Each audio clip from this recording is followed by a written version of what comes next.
আর শোনো না, চ্যানেলটি সাবস্ক্রাইব করে বেল বাটনটি বাজিয়ে দিও কেমন। বৃদ্ধ নাসের ইশারা করতেই তার একজন লোক আদির বাঁধন খুলে দিল। আদি দুর্বল পায়ে দিয়ার দিকে এগিয়ে এলো। দিয়া দ্রুত আদির শরীরে গোপন ট্র্যাকার বসিয়ে দেবার সুযোগ খুঁজছিলেন। এইবার দিয়া শুধু প্রেমিকা নয়, তিনি ছিলেন এক নীরব যোদ্ধা। তিনি জানতেন আদি এখন তার সবচেয়ে বড় অস্ত্র। আদি মুক্ত হলেই তাদের পাল্টা আঘাত শুরু হবে। ঢাকা বিশ্ববিদ্যালয় ক্যাম্পাসের টিএসসির মোড়ে তখন বসন্তের শেষ বিকেল। আকাশ জুড়ে নরম কমলা রঙের ছোঁয়া। এক কোণে একটি বেঞ্চে বসেছিলেন দিয়া। সাদা সালোয়ার কামিজ আর চোখে মোটা ফ্রেমের চশমা। বয়স প্রায় 23 ছুঁই। সে মাস্টার্সের শেষ বর্ষের ছাত্রী।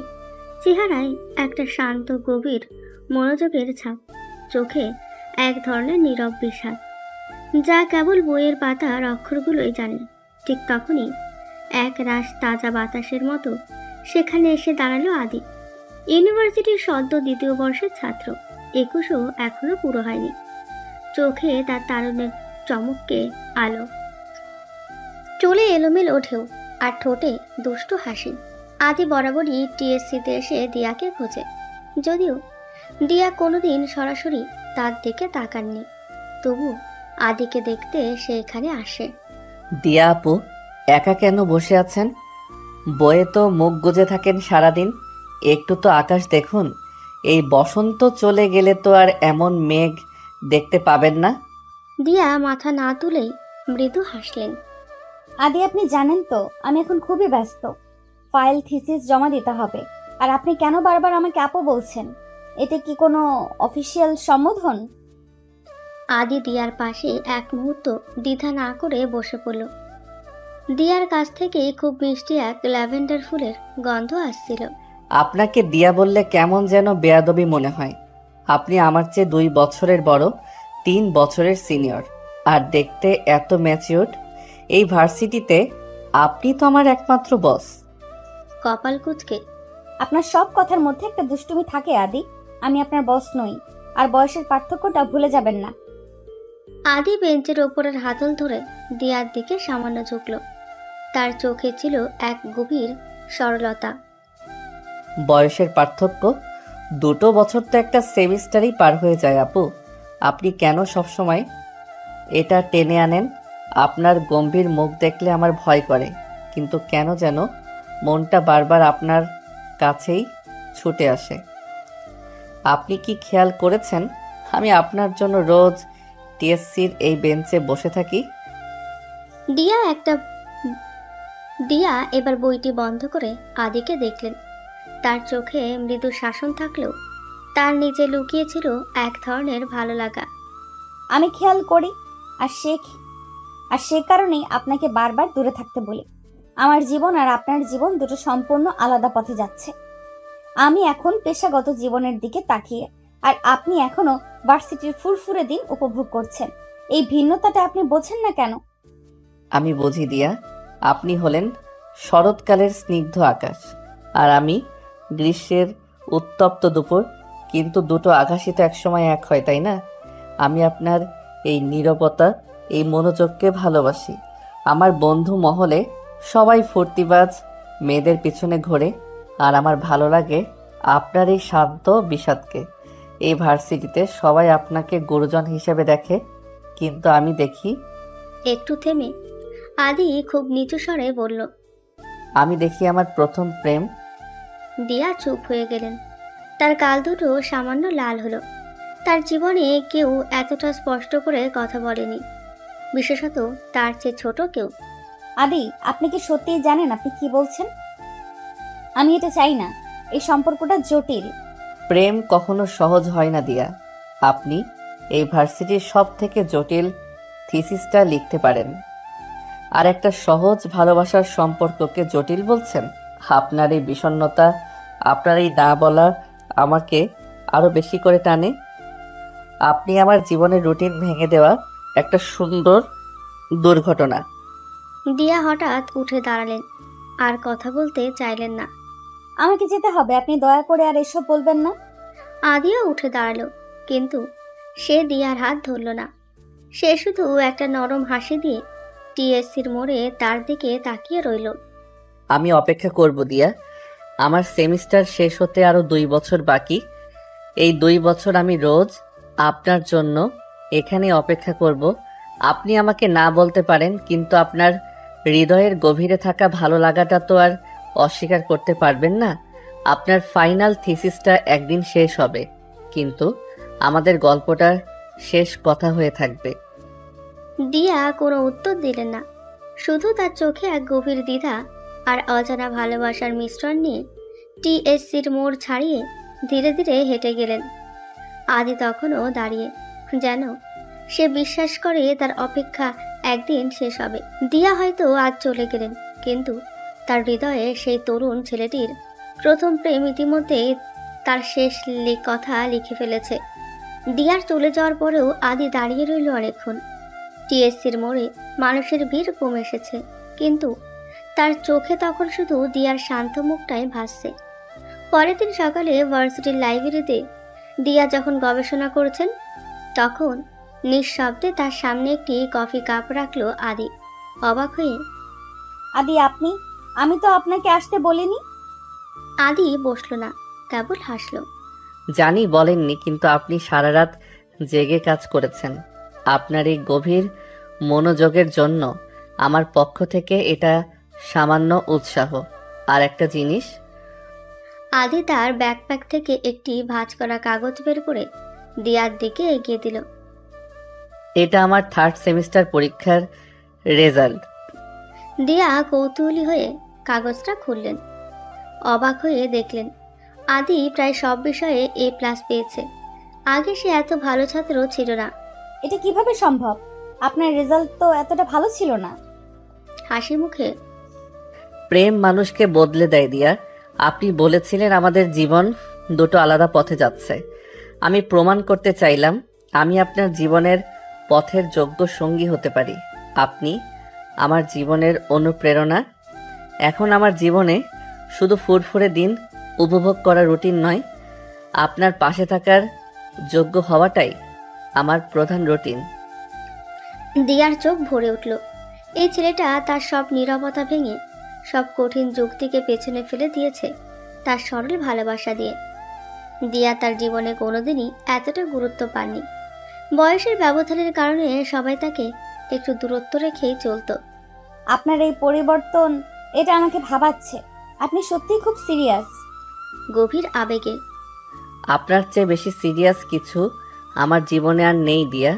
আমি জানি আপনি আমার চেয়ে 2 বছরের বড়, কিন্তু আমার কাছে আপনি শুধু আমার হৃদয়ের মাপকাঠিতেই আছেন। দিয়া কফি কাপটা হাতে নিলেন। তার ঠোঁটে এবার আর মৃদু হাসি না, ছিল এক স্পষ্ট পরিতৃপ্তি। আমি আমার থিসিস জমা দিয়ে দেব আর কয়েকদিনের মধ্যেই। তারপর আমি ভার্সিটি ছেড়ে চাকরি খুঁজতে শুরু করব। তখন হয়তো আমাদের দেখা আরো কম হবে। আদি দিয়ার পাশে চেয়ার টেনে বসলো। কোনো সমস্যা নেই, আপনি চাকরি খুঁজুন, আমি আপনার জন্য অপেক্ষা করব।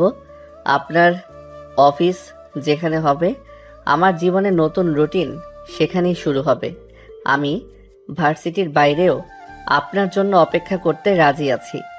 আপনার চাকরি মানে তো আমাদের ভবিষ্যতের শুরু। দিয়া মাথা নিচু করে হাসলেন।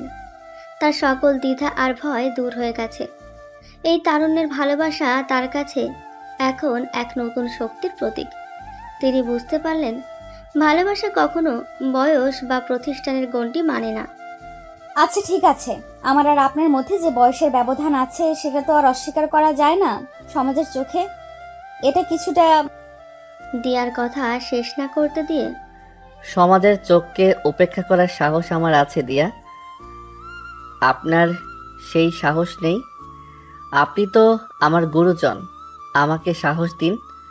আপনি যখন আমার হাত ধরে হাঁটবেন, তখন কেউ আমাদের বয়সের পার্থক্য দেখবে না, শুধু ভালোবাসা দেখবে। দিয়া আর নিজেকে ধরে রাখতে পারলেন না। তিনি আদিকে জড়িয়ে ধরলেন। লাইব্রেরিতে তখন পিনপতন নীরবতা, কিন্তু তাদের আলিঙ্গনে ছিল এক নতুন গল্পের সূচনা। আমি রাজি আদি, আপনি আমার জীবনে আসার সব থেকে সুন্দর চমক। আমি চাই আমাদের এই প্রথম প্রেমই শেষ কথা হোক। আদি এবার দিয়ার কপালে এক দীর্ঘ চুমু আঁকল। সেই চুমু ছিল প্রতিজ্ঞা আর ভালোবাসার এক নীরব ঘোষণা। দিয়া বুঝতে পারলেন তার জীবনের বিষাদ আর একাকিত্ব কেটে গেছে। এই ছেলেটা তার জীবনের শরৎকালকে বসন্তে রাঙিয়ে দিয়েছে। তাদের ভালোবাসা ছিল এক সুন্দর সমীকরণের মতো, যেখানে বড় আর ছোট নয়, শুধু দুজনের হৃদয়ের মিলনই ছিল একমাত্র উত্তর। দিয়া তার থিসিস শেষ করলেন, আদি তার পড়াশোনা চালিয়ে গেল, কিন্তু তারা আর কখনো একা ছিল না। টিএসসির সেই বেঞ্চটি তখন শুধু অপেক্ষার স্থান নয়, হয়ে উঠল তাদের ভালোবাসার চিরন্তন সাক্ষী। প্রথম প্রেম শেষ কথা হয়ে রয়ে গেল সেই ঢাকা বিশ্ববিদ্যালয়ের ক্যাম্পাসে। দিন পেরিয়ে মাস, মাস পেরিয়ে বছর গড়ালো। দিয়া মাস্টার্সের থিসিস জমা দিলেন, বিদায় নিলেন ঢাকা বিশ্ববিদ্যালয় থেকে। তার কাঁধে এখন নতুন জীবনের দায়িত্ব। শুরু হলো কর্পোরেট জগতের ব্যস্ততা। একটি আন্তর্জাতিক এনজিওতে বেশ ভালো বেতনে চাকরি পেলেন তিনি। অফিসের চাপ, নতুন পরিবেশ, সব কিছুতেই দিয়া নিজেকে মানিয়ে নিচ্ছেন, কিন্তু একটি বিষয় রয়ে গেল অপরিবর্তিত। অফিসের লাঞ্চ ব্রেকে দিয়া যখন বারান্দার এক কোণে দাঁড়িয়ে কফি খাচ্ছেন, তখন তার মোবাইলে একটা মেসেজ এলো। অচেনা নম্বর, কিন্তু ভেতরের কথাগুলো খুব চেনা। বস, আপনার নতুন অফিসের গেটের উল্টো দিকের কফি শপে আমি অপেক্ষা করছি। আপনি বলেছিলেন আপনার চাকরি মানে আমাদের ভবিষ্যতের শুরু। আমার রুটিন বদলায়নি, আমি এখনো আপনার জন্য অপেক্ষা করি। দিয়ার ঠোঁটে হাসি ফুটে উঠল, ঠিক যেন এক পশলা বৃষ্টি। অফিসের কড়া পরিবেশে এই দুষ্টুমি মাখা চিঠিটা তার মনকে সতেজ করে দিল। তিনি জানতেন আদি কখনো হার মানবে না। আদি তার সেমিস্টার শেষ করার জন্য আগের চেয়েও বেশি মনোযোগী হয়েছে।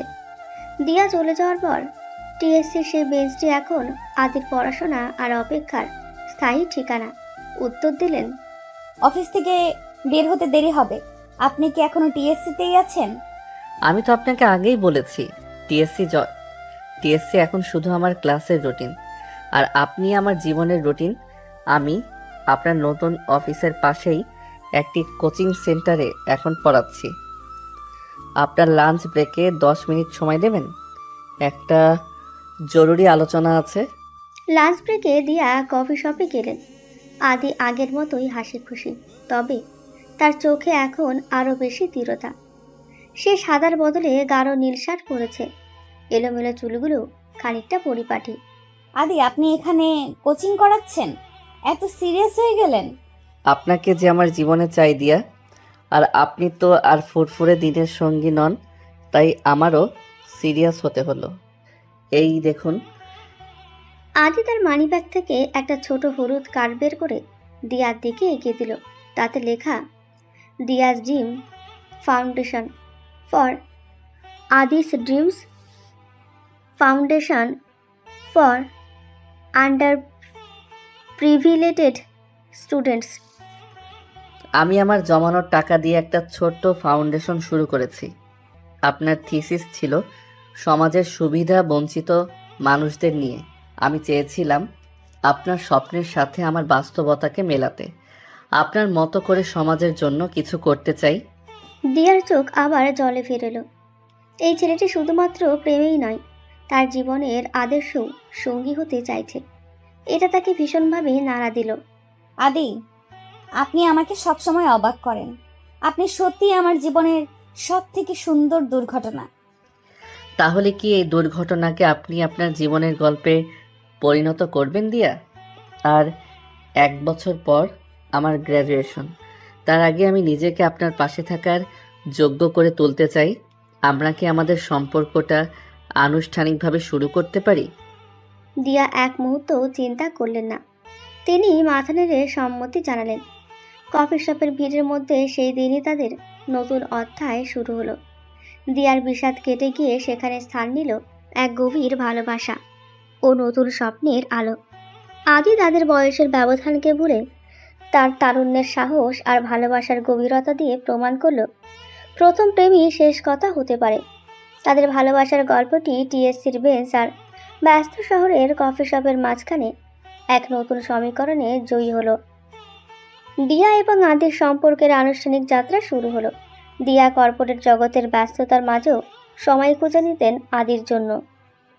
আর আদি তার পড়াশোনা, কোচিং এবং ছোট ফাউন্ডেশন নিয়ে ব্যস্ত থাকলেও দিয়ার প্রতিটি কাজের প্রতি ছিল তার অগাধ সমর্থন। তাদের বয়সের 2 বছরের ব্যবধান এখন আর কোনো সমস্যা নয়, বরং দিয়ার পরিণত সিদ্ধান্ত এবং আদির অফুরান তারুণ্যের এক সুন্দর সমন্বয়। 1 বছর দ্রুতই কেটে গেল। আদি তার স্নাতক শেষ করেছে। ফলাফল প্রকাশিত হওয়ার দিন দিয়া নিজেই ছুটে গেলেন ক্যাম্পাসে। টিএসসির সেই পরিচিত বেঞ্চে বসে আদি যখন দিয়ার হাতে রেজাল্ট পেপারটা তুলে দিল, তাতে লেখা ছিল ডিস্টিংকশন। আদি প্রমাণ করলো ভালোবাসা মানুষকে কতটা উচ্চতায় নিয়ে যেতে পারে। খুশিতে আদিকে জড়িয়ে ধরে। আমি জানতাম, আমি বিশ্বাস করতাম আপনি পারবেন। এই দেখুন, এই আপনি আমার চেয়েও বেশি ব্রিলিয়ান্ট। হাসি মুখে আমার জীবনের সবথেকে কঠিন থিসিস ছিল আপনাকে জয় করা দিয়া, আর আপনিই ছিলেন আমার সেরা অনুপ্রেরণা। এখন আমরা একই পথে হাঁটব, আপনি আর আমি। সন্ধ্যায় তারা দুজন ঢাকা শহরের এক ছাদখোলা রেস্তোরাঁয় বসলো। টিএসসির মোড়ের সেই বসন্ত বিকেলের চেয়ে এই মুহূর্তটা ছিল অনেক বেশি স্নিগ্ধ ও অর্থপূর্ণ। দিয়ার হাত নিজের হাতে নিয়ে দিয়া, আমার জীবনে এখন আর কোনো অপূর্ণতা নেই। আপনার মতো একজন জীবনসঙ্গী আর আমার স্বপ্নের ফাউন্ডেশন, আর কি চাই। কিন্তু আমি এবার সমাজের চোখেও আপনাকে আমার করে নিতে চাই। আমি আপনার জন্য অপেক্ষা করতে রাজি ছিলাম, কিন্তু আর এক মুহূর্ত দেরি করতে রাজি নই। আদি পকেট থেকে একটি ছোট মখমলের বাক্স বের করে দিয়ার দিকে এগিয়ে দিল। বাক্সের ভেতর ছিল সাধারণ কিন্তু অভিজাত একটি হীরার আংটি। দিয়া, আপনি আমার জীবনের প্রথম প্রেম, আপনি আমার জীবনের শেষ কথা। এবার কি আপনি আমাকে হ্যাঁ বলবেন? আমরা কি আমাদের পরিণয়ের পথ শুরু করতে পারি? দিয়ার চোখে তখন ভালোবাসার জল। বয়সের ব্যবধান নিয়ে যত দ্বিধা ছিল, যত ভয় ছিল, সমাজের সমালোচনা নিয়ে আদির এই সরল দৃঢ় অঙ্গীকারের সামনে তা সম্পূর্ণ বিলীন হয়ে গেল। দিয়া তার জীবনে কোনোদিনই এত গভীর ভালোবাসা আশা করেননি। আবেগে গলা ধরে এলো। আদি, হ্যাঁ, 1000 বার হ্যাঁ। আমি চাই আমাদের এই প্রথম প্রেমই শেষ কথা হোক। আদি আংটি পরিয়ে দিল দিয়ার আঙুলে। সেই মুহূর্তে রেস্তোরাঁর মৃদু আলোয় তাদের চারপাশ আলোকিত হয়ে উঠল। আদির সরলতা আর দিয়ার পরিপক্কতা মিলে যেন এক নতুন পূর্ণতা পেল। দিয়া বুঝতে পারলেন জীবন তাকে অনেক দেরিতে হলেও সব থেকে মূল্যবান উপহারটি দিয়েছে। তাদের সেই সম্পর্ক নিয়ে সমাজে সামান্য গুঞ্জন উঠল। আদির আত্মবিশ্বাস আর দিয়ার স্থিরতা সব সমালোচনার ঊর্ধ্বে উঠে গেল। পরের বছর তাদের শুভ পরিণয় সম্পন্ন হলো। ঢাকা বিশ্ববিদ্যালয়ে টিএসসির সেই বেঞ্চটি তখন শুধু দুটি মানুষের ভালোবাসার নীরব সাক্ষী নয়, এটি প্রমাণ করল প্রেম কখনো কোনো বাধা মানে না, তা সে বয়সের হোক বা সামাজিক অবস্থানের। আদি আর দিয়ার প্রথম প্রেম শেষ কথা হয়ে চিরকাল রয়ে গেল সেই প্রিয় ক্যাম্পাসের বাতাস, ঘাস আর পুরনো দেওয়ালের স্মৃতিতে। দিয়া আর আদির জীবন এরপর যেন এক অনন্ত নদীর মতো বয়ে চলল, যেখানে দিয়ার পরিণত গাম্ভীর্য আর আদির প্রাণবন্ত চঞ্চলতা মিলেমিশে একাকার। বিয়ের পর দিয়া তার এনজিওর কাজে আরও বেশি মনোযোগ দিলেন, আর আদি নিজের ফাউন্ডেশনটিকে ধীরে ধীরে বড় করে দিল। তাদের ছোট ফ্ল্যাটটি পরিণত হলো দুটি স্বপ্নের কেন্দ্রে। একদিন সন্ধ্যায় দিয়া অফিস থেকে ফিরে দেখেন ড্রয়িং রুমে বসে আদি তার কয়েকজন ফাউন্ডেশনের ছাত্রছাত্রীকে পড়াচ্ছে। তাদের চোখেও আদির মতো উজ্জ্বল স্বপ্ন। এই দৃশ্য দিয়ার মন ভরে দিল। দরজায় দাঁড়িয়ে মৃদু হেসে, বা আদি স্যার, আজ দেখছি ক্লাসরুমে বসেই পড়াশোনা হচ্ছে। মাথা ঘুরিয়ে দিয়াকে দেখে উঠে দাঁড়ালো। আরে দিয়া, তুমি কখন এলে? আজ একটু বেশি রাত হয়ে গেল ফিরতে। আসলে ওদের কাল একটা পরীক্ষা আছে, তাই ভাবলাম একটু বসাই। ছাত্রছাত্রীরা উঠে দিয়াকে সালাম জানালো। তাদের চোখে দিয়ার প্রতি ছিল গভীর শ্রদ্ধা। দিয়া মৃদু হেসে সবার দিকে তাকিয়ে বললেন, তোমরা বসো, আমি বরং তোমাদের জন্য একটু চা করে আনি। দিয়া রান্নাঘরে গেলেন। চা বানাতে বানাতে তিনি ভাবছিলেন কিভাবে এত কম বয়সে আজ তার জীবনে এত বড় পরিবর্তন এনেছে। এই ছেলেটি যখন প্রথম বলেছিল আমি দেখি আমার প্রথম প্রেম, তখন তিনি বিশ্বাস করেননি। আজ এই মানুষটি শুধু তার প্রেমিক নয়, তার জীবনের ভিত্তি। কিছুক্ষণ পর দিয়া কফির মগ হাতে ড্রয়িং রুমে ফিরলেন। আদি তখন ছাত্রদের শেষ নির্দেশনা দিচ্ছিল। মনে রাখবে, তোমাদের স্বপ্নের আকাশটা অনেক বড়। বাধা আসতেই পারে, কিন্তু হাল ছাড়বে না, কারণ তোমাদের জীবনেও একজন দিয়া আপু থাকবে যে তোমাকে আরো ভালো কিছু করার প্রেরণা দেবে। ছাত্রছাত্রীরা মাথা নেড়ে বিদায় নিল। দরজা বন্ধ হতেই দিয়া সামনে এগিয়ে গেলেন। আমাকে দিয়া আপু বলে সম্বোধন করার অভ্যাসটা এখনো গেল না আপনার? দিয়াকে কাছে টেনে নিয়ে তার কপালে আলতো করে চুমু খেয়ে বলল, আপনারা সবাই জানেন আপনি আমার জীবনের সবচেয়ে গুরুত্বপূর্ণ মানুষ, আর আমি জানি জীবনে সফল হওয়ার জন্য একজন পথ প্রদর্শক দরকার। আপনি আমার সেই পথ প্রদর্শক, আমার অনুপ্রেরণা, আমার সবকিছু। দিয়া এবার হাসলেন। তার চোখে সেই পুরনো বিষাদ নেই, আছে শুধু গভীর প্রশান্তি। আপনি জানেন আপনার ফাউন্ডেশন কতদূর এগিয়েছে? আমার অফিসের বোর্ডের মিটিংয়ে আপনার কাজ নিয়ে আলোচনা হয়েছে। সবাই আপনার উদ্যোগের প্রশংসা করছে। সবই আপনার জন্য দিয়া, আপনি সাহস জুগিয়েছেন। আচ্ছা, আজ অফিস থেকে তাড়াতাড়ি ফিরলেন কেন? আপনার নিশ্চয়ই অনেক কাজ ছিল। কাজ ছিল, কিন্তু আপনার সাথে এই মুহূর্তটা কাটানো আরো বেশি জরুরি মনে হলো। সত্যি বলতে টিএসসির সেই বেঞ্চে বসে থাকা সেই তরুণ ছেলেটাকে এখনো মাঝে মাঝে ছুঁয়ে দেখতে ইচ্ছে করে। আদি দিয়ার হাত ধরে তাকে নিয়ে সোফায় বসলো। বাইরে তখন ঝিরঝিরে বৃষ্টি নামছে, যা তাদের ভালোবাসার কাহিনীর মতোই স্নিগ্ধ। আসলে এখনো কিছু কাজ বাকি আছে। আমার ফাউন্ডেশনের জন্য একটা বড় ডোনেশন দরকার ছিল।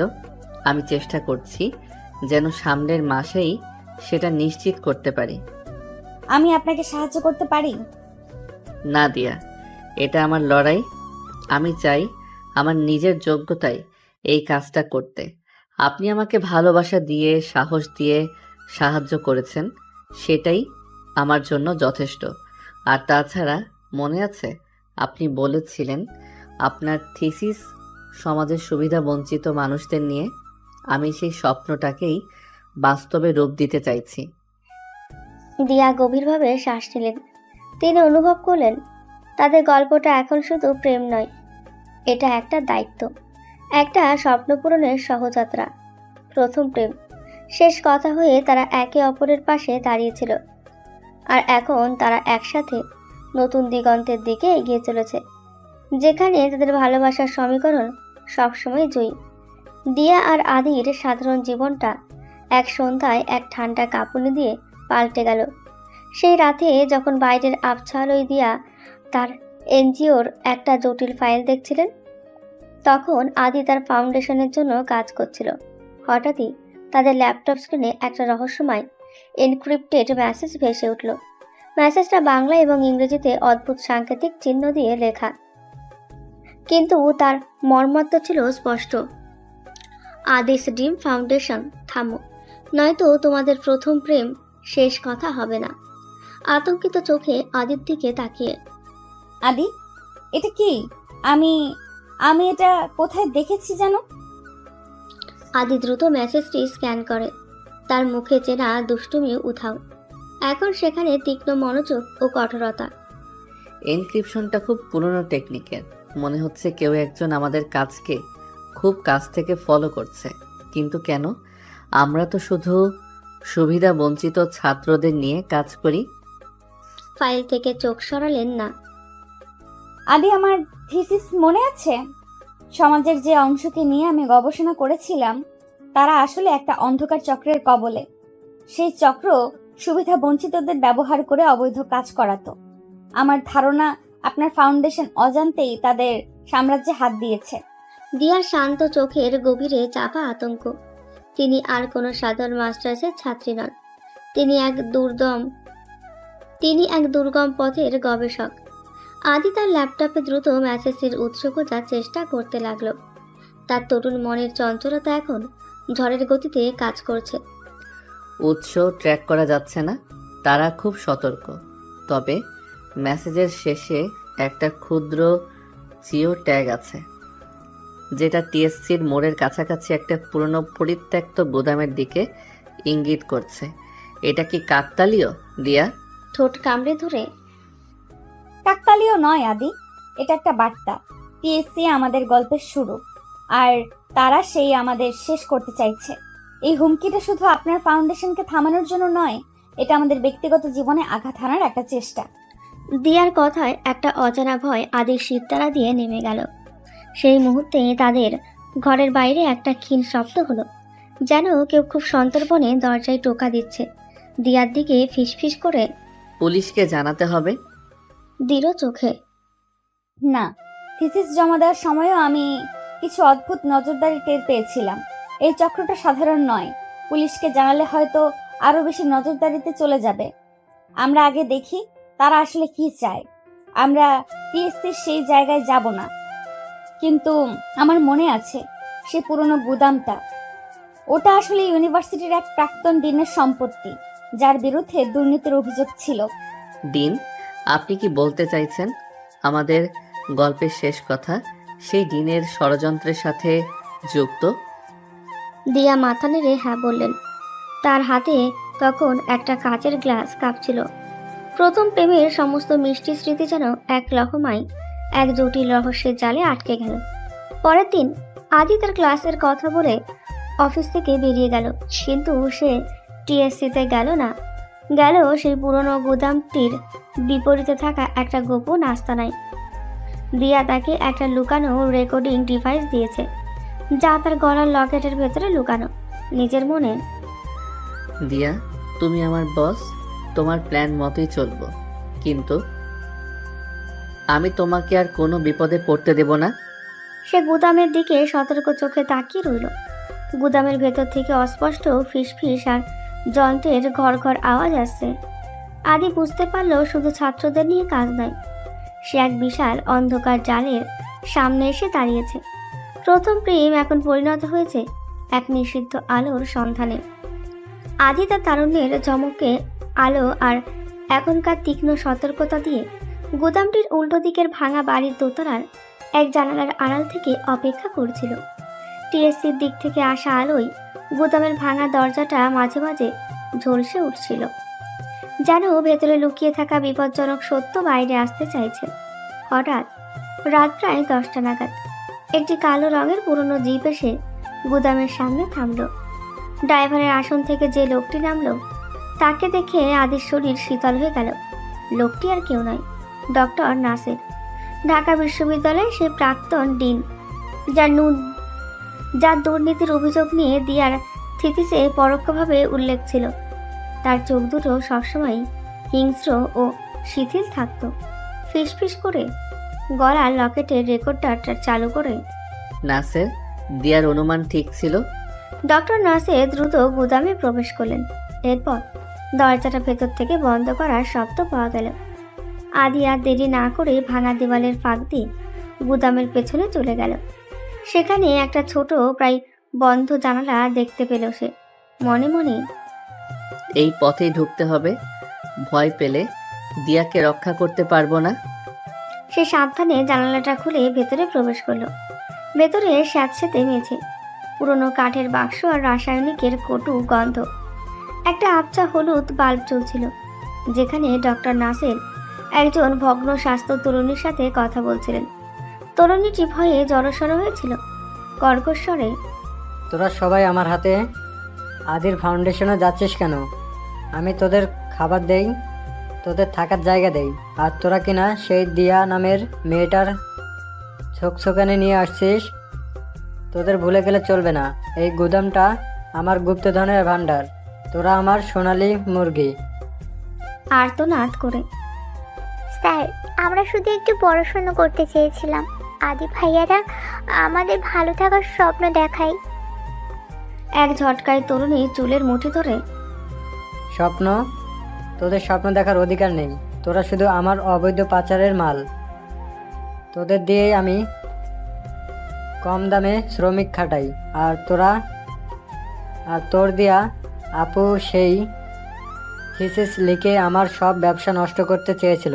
ওর বর ওই আদি ছেলেটা, সেও এখন ডনের মতো ঘুরে বেড়াচ্ছে। আদির কান গরম হয়ে উঠল। অবৈধ পাচার, সোনালি মুরগি। দিয়া থিতিসটা ছিল শুধু গবেষণা নয়, ভয়ঙ্কর এক সত্যের কিনারা।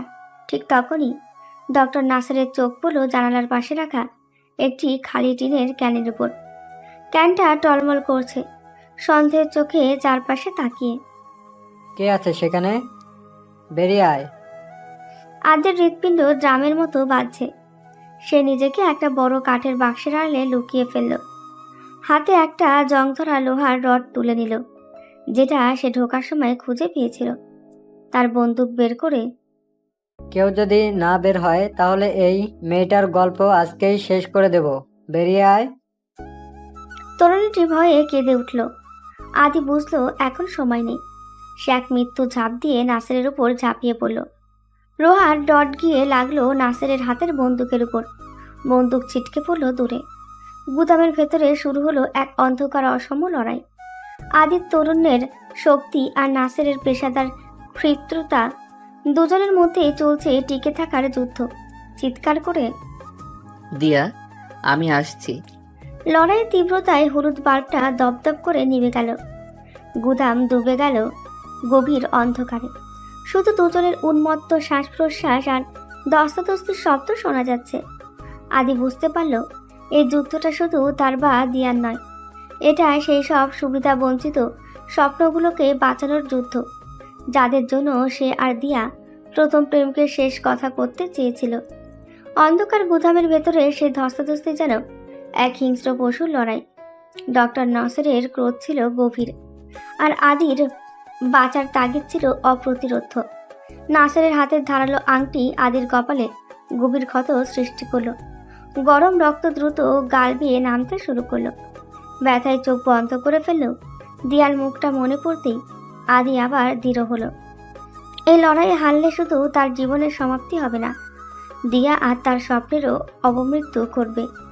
অন্ধকারে হাঁপাতে হাঁপাতে, তোকে আমি সহজে মরতে দেব না দিয়া। সে আমার দুর্নীতির আসল প্রমাণ খুঁজছিল। তোকে দিয়েই ওর গলা টিপে ধরবো। তোরা ভার্সিটির ছোট কিড, জানিস না কার সাথে খেলতে এসেছিস। নাসেরের কথাগুলো আচ্ছন্ন করে দিল আদির মনকে। সে অনুভব করল নাসেরের পায়ের নিচে ছিটকে পড়া বন্দুকটা। এক লহমায় সে পেছনের দিকে সরে গিয়ে পা দিয়ে সেটা ঠেলে দিল ভাঙা দেওয়ালের দিকে। এরপর সে ডক্টর নাসেরের দিকে একটি ভারী কাঠের বাক্স ছুঁড়ে মারল। আঘাতটা নাসেরের হাতে লাগতেই সে যন্ত্রণায় কর্কশ চিৎকার করে উঠল। গলা কাঁপছে, কিন্তু কণ্ঠস্বর দৃঢ়। আমি কোনো কিট নই, আমি দিয়ার জীবন সঙ্গী। আর আপনার এই অন্ধকার সাম্রাজ্য আমি শেষ না করে ছাড়বো না। এই বিশৃঙ্খলার সুযোগে সে তরুণীটি, যার নাম ছিল মিতা, ভয়ে কাঁপতে কাঁপতে দ্রুত গুদামের পেছনের ছোট জানালা দিয়ে হামাগুড়ি দিয়ে বেরিয়ে গেল। আদি এটাই চেয়েছিল। এবার শুধু নাসের আসে। নাসের ক্রোধে উন্মত্ত হয়ে অন্ধকারে হাতড়ে হাতড়ে একটি ধারালো শিক খুঁজে নিল। তুই পালাতে পারবি না।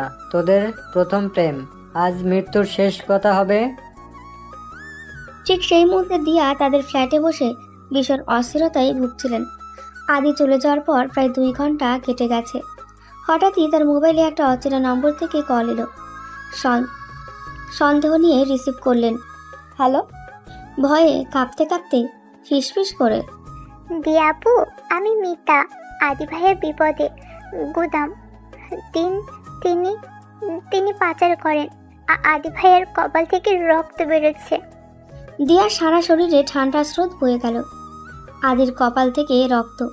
মিতার কথায় তিনি নিশ্চিত হলেন নাসের শুধু দুর্নীতিবাজ নয়, সে মানুষ পাচারের মতো জঘন্য অপরাধের সঙ্গেও জড়িত। আর আদি এখন সে মৃত্যুকূপে স্বাভাবিক থাকার আপ্রাণ চেষ্টা করে। মিতা, তুমি কোথায়? তাড়াতাড়ি ইউনিভার্সিটির ফাইন্যান্স ডিপার্টমেন্টের পুরনো ভবনটার পাশে অপেক্ষা করো, আমি আসছি। আর শোনো, আদি তোমার হাতে কোনো রেকর্ডিং ডিভাইস দিয়েছে? হ্যাঁ আপু, একটা লকেট। শোনো মিতা, তুমি এই লকেটটা এখনই একটা অন্ধকার জায়গায় লুকিয়ে দাও। এটা আমাদের শেষ প্রমাণ। আমি এক্ষুনি আসছি। ফোন রেখে দিয়া 1 সেকেন্ডও নষ্ট করলেন না। তিনি তার অফিসের ফাইল থেকে একটা গোপন ফোল্ডার বের করলেন, যার নাম ছিল অসম্পূর্ণ থিসিস। ভেতরে ছিল ডক্টর নাসিরের অবৈধ কার্যকলাপের কিছু এনক্রিপ্টেড তথ্য। দিয়া জানতেন এই মুহূর্তে থানায় গেলে সময় নষ্ট হবে। তার প্রয়োজন ছিল এমন একজন যার ক্ষমতা নাসিরের চেয়েও বেশি। দিয়া তার অফিসের সব থেকে ক্ষমতাশালী বোর্ড মেম্বার, যিনি দুর্নীতির বিরুদ্ধে কড়া অবস্থান নেন। তাকে কল করলেন কঠোর ও শীতল কণ্ঠে। স্যার, দিয়া বলছি। ডাক্তার নাসিরের পুরো নেটওয়ার্কের গোপন তথ্য আমার কাছে আছে, কিন্তু আমার স্বামী এখন তার গোদামে বন্দি। আমি আপনাকে 10 মিনিট সময় দিচ্ছি। আপনি যদি এক্ষুনি গোদামটা সিল করার ব্যবস্থা না করেন, তবে এই তথ্যগুলো কাল সকালেই মিডিয়ার কাছে পৌঁছাবে। আপনাকে টিএসসির মোড়ের কাছাকাছি পুরনো পরিত্যক্ত গোদামটার ঠিকানা পাঠাচ্ছি, দ্রুত। গুদামের ভেতরে আদি তখন নাসিরের ধারালো শিখের আঘাত থেকে বাঁচতে প্রাণপণ চেষ্টা করছে। শিখটা তার বামকা দিয়ে গভীর আঁচড় কাটল, অসহ্য যন্ত্রণা। কে বাঁচাবে তোকে? তোর এই বয়স্ক বউ? সে তো এখন ফাইল ঘাটছে। আমি তোর শেষ কথা। আদি পেছন থেকে একটা ভারী জিনিস টেনে নাসিরের ওপর ছুঁড়ে মারে। দিয়া, সে আমার শেষ কথা নয়, সে আমার প্রতিজ্ঞা। আঘাতটা নাসিরের হাতে লাগতেই তার নিয়ন্ত্রণ আলগা হলো। ঠিক সেই সুযোগে আদি বিদ্যুৎ গতিতে মাটিতে পড়ে থাকা বন্দুকটা তুলে নিল। কিন্তু বন্দুক নয়, দরজা ভাঙার শব্দ হলো।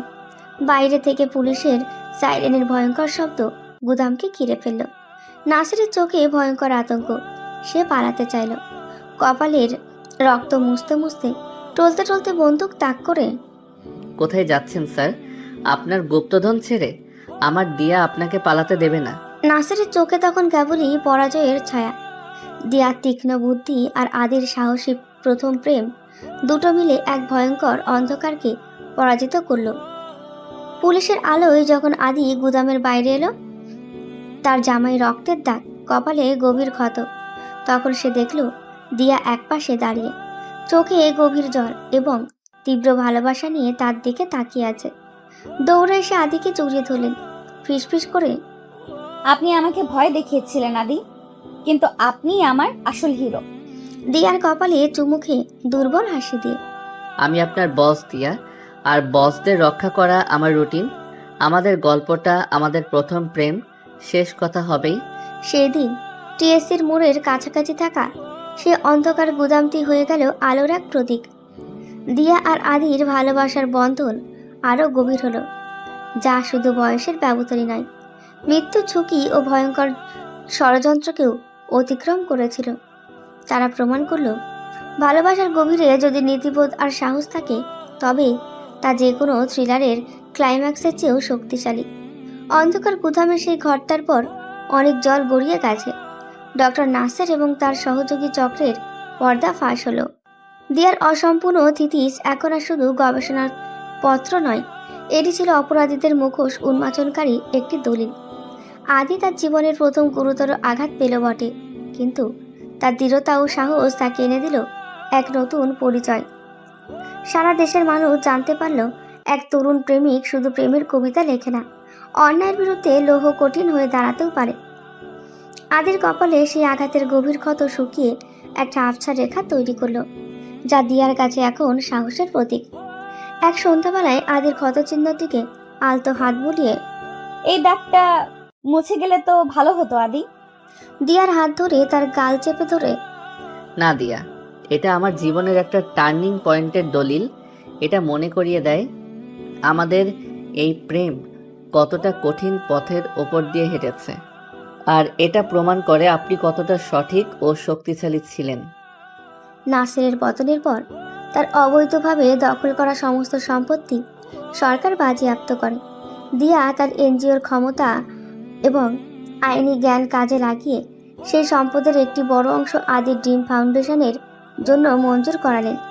আদি ফাউন্ডেশন এখন শুধু একটি কোচিং সেন্টার নয়, এটি পরিণত হলো সুবিধাবঞ্চিতের জন্য একটি বৃহৎ আশ্রয় ও শিক্ষা কেন্দ্রে। মিতা এবং তার মতো অন্যান্য তরুণ তরুণীরা এখন নির্ভয়ে সেখানে পড়াশোনা করছে এবং নতুন জীবন করছে। দিয়া থিসিসের স্বপ্ন যেন আদির হাতে মূর্ত হয়ে উঠল। এক সাংবাদিক সম্মেলনে আদি যখন তার এই নতুন ফাউন্ডেশনের উদ্বোধন করছিলেন, তখন তার পাশে দিয়াকে দেখে একজন সাংবাদিক প্রশ্ন করলেন, স্যার, আপনার এই অসামান্য সাফল্যের পিছনে অনুপ্রেরণা কে? একজন তরুণ হিসেবে আপনি এত বড় ঝুঁকি নিলেন কিভাবে? আদি মাইক্রোফোনের সামনে দাঁড়িয়ে তার চোখে এসে প্রথম দিনের চকমকে আলো, কিন্তু কণ্ঠে গভীরতা। আমার অনুপ্রেরণা আমার স্ত্রী দিয়া। তিনি আমাকে শিখিয়েছেন জীবনের সেরা থিসিস হলো সঠিকের পথে অবিচল থাকা। আমার বয়স কম হতে পারে, কিন্তু দিয়ার মতো একজন গুরুজন যখন পাশে থাকেন তখন সব কঠিন পথও সহজ হয়ে যায়। আমাদের ভালোবাসা কোনো সহজ সম্পর্ক নয়, এটা দায়িত্ব, সততা এবং সাহসের এক প্রতিজ্ঞা। দিয়া দর্শকদের সারিতে বসেছিলেন। আদির এই কথাগুলো তাকে মনে করিয়ে দিল টিএসসির সেই দিনটা, যখন তিনি বলেছিলেন, আমার জীবন আর আপনার জীবন দুটো সম্পূর্ণ আলাদা পথে যাচ্ছে। আজ তারা শুধু একই পথে নয়, একই স্বপ্নের পথে হাঁটছে। তাদের জীবনের সেই ভয়াল অধ্যায় শেষ হয়েছে, কিন্তু সম্পর্কের গভীরতা বেড়েছে বহুগুণ। দিয়া তার কর্পোরেট জীবন ছেড়ে এখন আদির ফাউন্ডেশনের ডিরেক্টর বোর্ডে কাজ করেন। তাদের সম্পর্ক এখন শুধু আবেগ নির্ভর নয়, এটি পরস্পরের প্রতি শ্রদ্ধাবোধ, সমর্থন ও যৌথ স্বপ্নের উপর প্রতিষ্ঠিত। 4 বছর পর ঢাকা বিশ্ববিদ্যালয়ে টিএসসির সেই পুরনো বেঞ্চে একদিন সন্ধ্যায় আদি আর দিয়া আবার পাশাপাশি বসল। বসন্তের শেষ বিকেল, আকাশ জুড়ে নরম কমলা রঙের ছোঁয়া, ঠিক যেমনটা ছিল তাদের প্রথম সাক্ষাতের দিন। আদির কাঁধে মাথা রেখে মৃদু হেসে, এই বেঞ্চটা আজও দাঁড়িয়ে আছে আদি, আমাদের গল্পের নীরব সাক্ষী। আর আমিও দাঁড়িয়ে আছি দিয়া, আপনার সেই গুরুজন হিসেবে যাকে আপনি ভয় পেতেন। আপনি আমাকে শিখিয়েছিলেন ভালোবাসার কোনো বয়স নেই, শুধু গভীরতা লাগে। আদি পকেট থেকে একটা ছোট্ট মখমলের বাক্স বের করলো। ভেতরে ছিল একটি নয়, দুটি ছোট রূপার লকেট, একটাতে খোদাই করা ডি এবং অন্যটাতে এ। প্রথমবার যখন আংটি পরিয়েছিলাম সেটা ছিল প্রতিজ্ঞা, আর এটা হলো আমাদের নতুন শুরু। এই লকেট দুটো আমাদের অন্ধকার পেরিয়ে আসা যাত্রার প্রতীক। দিয়া সেই লকেট দুটো তুলে নিল, তার চোখে জল। আদি, আপনি আমার জীবনের সবচেয়ে সুন্দর দুর্ঘটনা, আমার প্রথম প্রেম, যা সত্যি সত্যি আমার শেষ কথা হলো। আদি সেই সন্ধ্যার আবছা আলোয় দিয়ার হাত ধরল। তাদের সম্পর্কের গল্পটি ছিল এক সুন্দর সমীকরণের মতোই, যা কঠিনতম চ্যালেঞ্জের মধ্যেও ভালোবাসা, বুদ্ধি ও সাহসের মাধ্যমে জয়ী হয়েছিল। ঢাকা বিশ্ববিদ্যালয়ে টিএসসি শুধু একটি জায়গা নয়, এটি অসম্ভবকে সম্ভব করার এক অমর প্রেমের সাক্ষী। সেই সন্ধ্যায় টিএসসির বেঞ্চে বসে থাকা দিয়া আর আদি যখন তাদের ফেলে আসা দিনগুলোর কথা ভাবছিল, তখন চারপাশের কোলাহল যেন তাদের কানে পৌঁছাচ্ছিল না। আকাশে তখন পূর্ণিমার চাঁদ যেন এক স্নিগ্ধ হলুদ আলো ছড়িয়ে দিচ্ছিল। ক্যাম্পাসের বাতাসে ভেসে আসছিল শিউলি ফুলের হালকা সুবাস। দিয়ার আঙুলে লকেটটি পরিয়ে দিতে দিতে নিচু স্বরে, মনে আছে দিয়া, প্রথম দিন যখন আপনাকে জিজ্ঞাসা করেছিলাম একা কেন বসে আছেন, আপনি বলেছিলেন আমি এখন খুবই ব্যস্ত। আমি জানতাম আপনার বইয়ের পাতায় নয়, আপনার হৃদয়ের গভীরে এক বিশাল শূন্যতা আছে, যা শুধুমাত্র প্রেমের নীরবতা দিয়েই পূরণ করা সম্ভব। আদির হাতে নিজের উষ্ণতা মিশিয়ে, তখন আপনাকে দেখে আমার ভয় হতো আদি।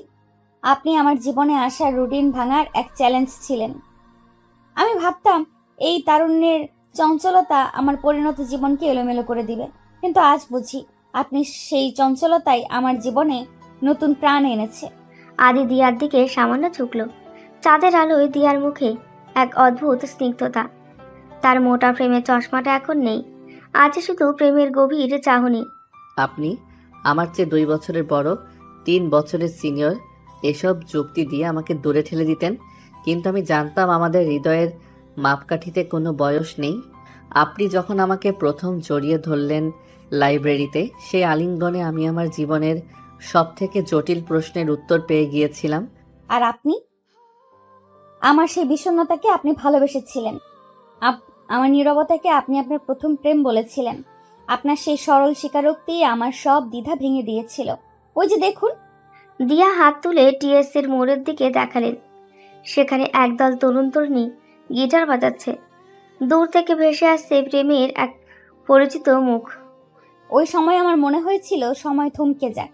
আমি চেয়েছিলাম শুধু আপনার সাহস আর আমার শক্তি এতটুকুই থাকুক আমাদের জীবনে। আস্তে করে দিয়ার কানে ফিসফিস করে, টিএসসির এই বেঞ্চে বসে পূর্ণিমার এ আলোয় আমি আপনাকে একটি নতুন প্রতিজ্ঞা করতে চাই দিয়া।